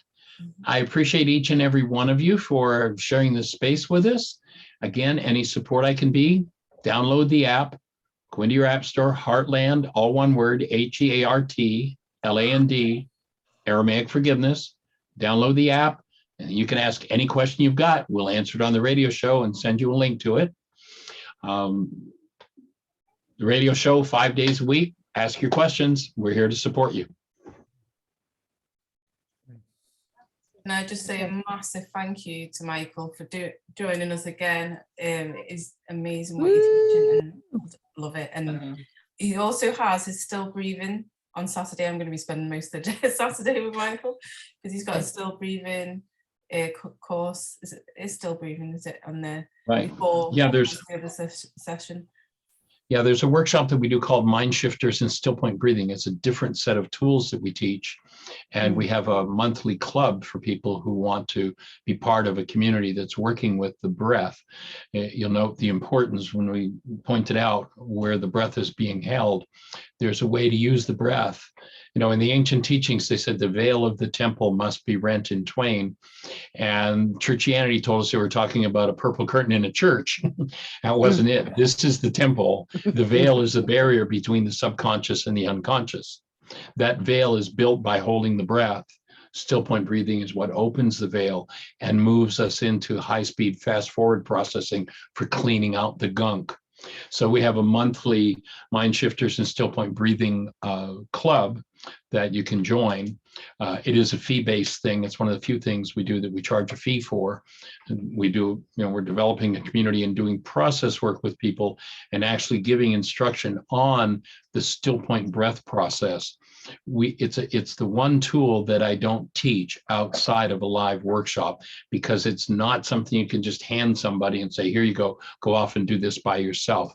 Because if somebody does that without the coaching and the support, they'll tend to shut down rather than open up. So if anybody's interested in joining us for that, it is, as I say, a fee-based thing. And you can sign up if you're interested in one session, and it's $150. It happens the second Saturday of each month at 11 o'clock in the morning Eastern time. And then there's a second session the Tuesday following that Saturday at 7 in the evening, which would be pretty late for most people on your end of the world. And so that is something that's available if anybody's interested. You could drop a note to my wife. Her email is Jeanie, JEANIE, at whyagain.org. You could drop her an email with your contact information, your name, if you want to join us. And you can register for one session to try it out, and the cost is $150. Or you can do a package of 3 sessions, and the sessions drop to $125 each. So the 3 are $375. Or you can do a year, and a year for 12 sessions is $900. So it drops significantly. And if you decide to try it out or do the 3 package, and you decide you want to do the year, we prorate it. So you get each session at that reduced rate. So that's another $100, by the way, as well, for those that are in the UK. Yeah, the US. It's slightly less for the UK. Cool. Awesome. All right. Well, thank you. Sorry to interrupt. Your wonderful meditation on your website. How do I find that again, please? I'm on the website, but I can't see meditations on there. I've got blog, shop, schedule, healing, multimedia. Yeah, Heartland multimedia. and Coverers. Go to multimedia. And I think Multimedia. there's a link for, and my wife runs the website, but if you go to multimedia, then there's different videos and audios that you can watch and listen to. I can't see it, I'm afraid. The meditation one. Well, if you would then drop an email to Jeannie, Jeanie. I don't know offhand where it is. I don't do the website. So Jeanie at whyagain.org. Drop her an email and she'll shoot you back a link to it.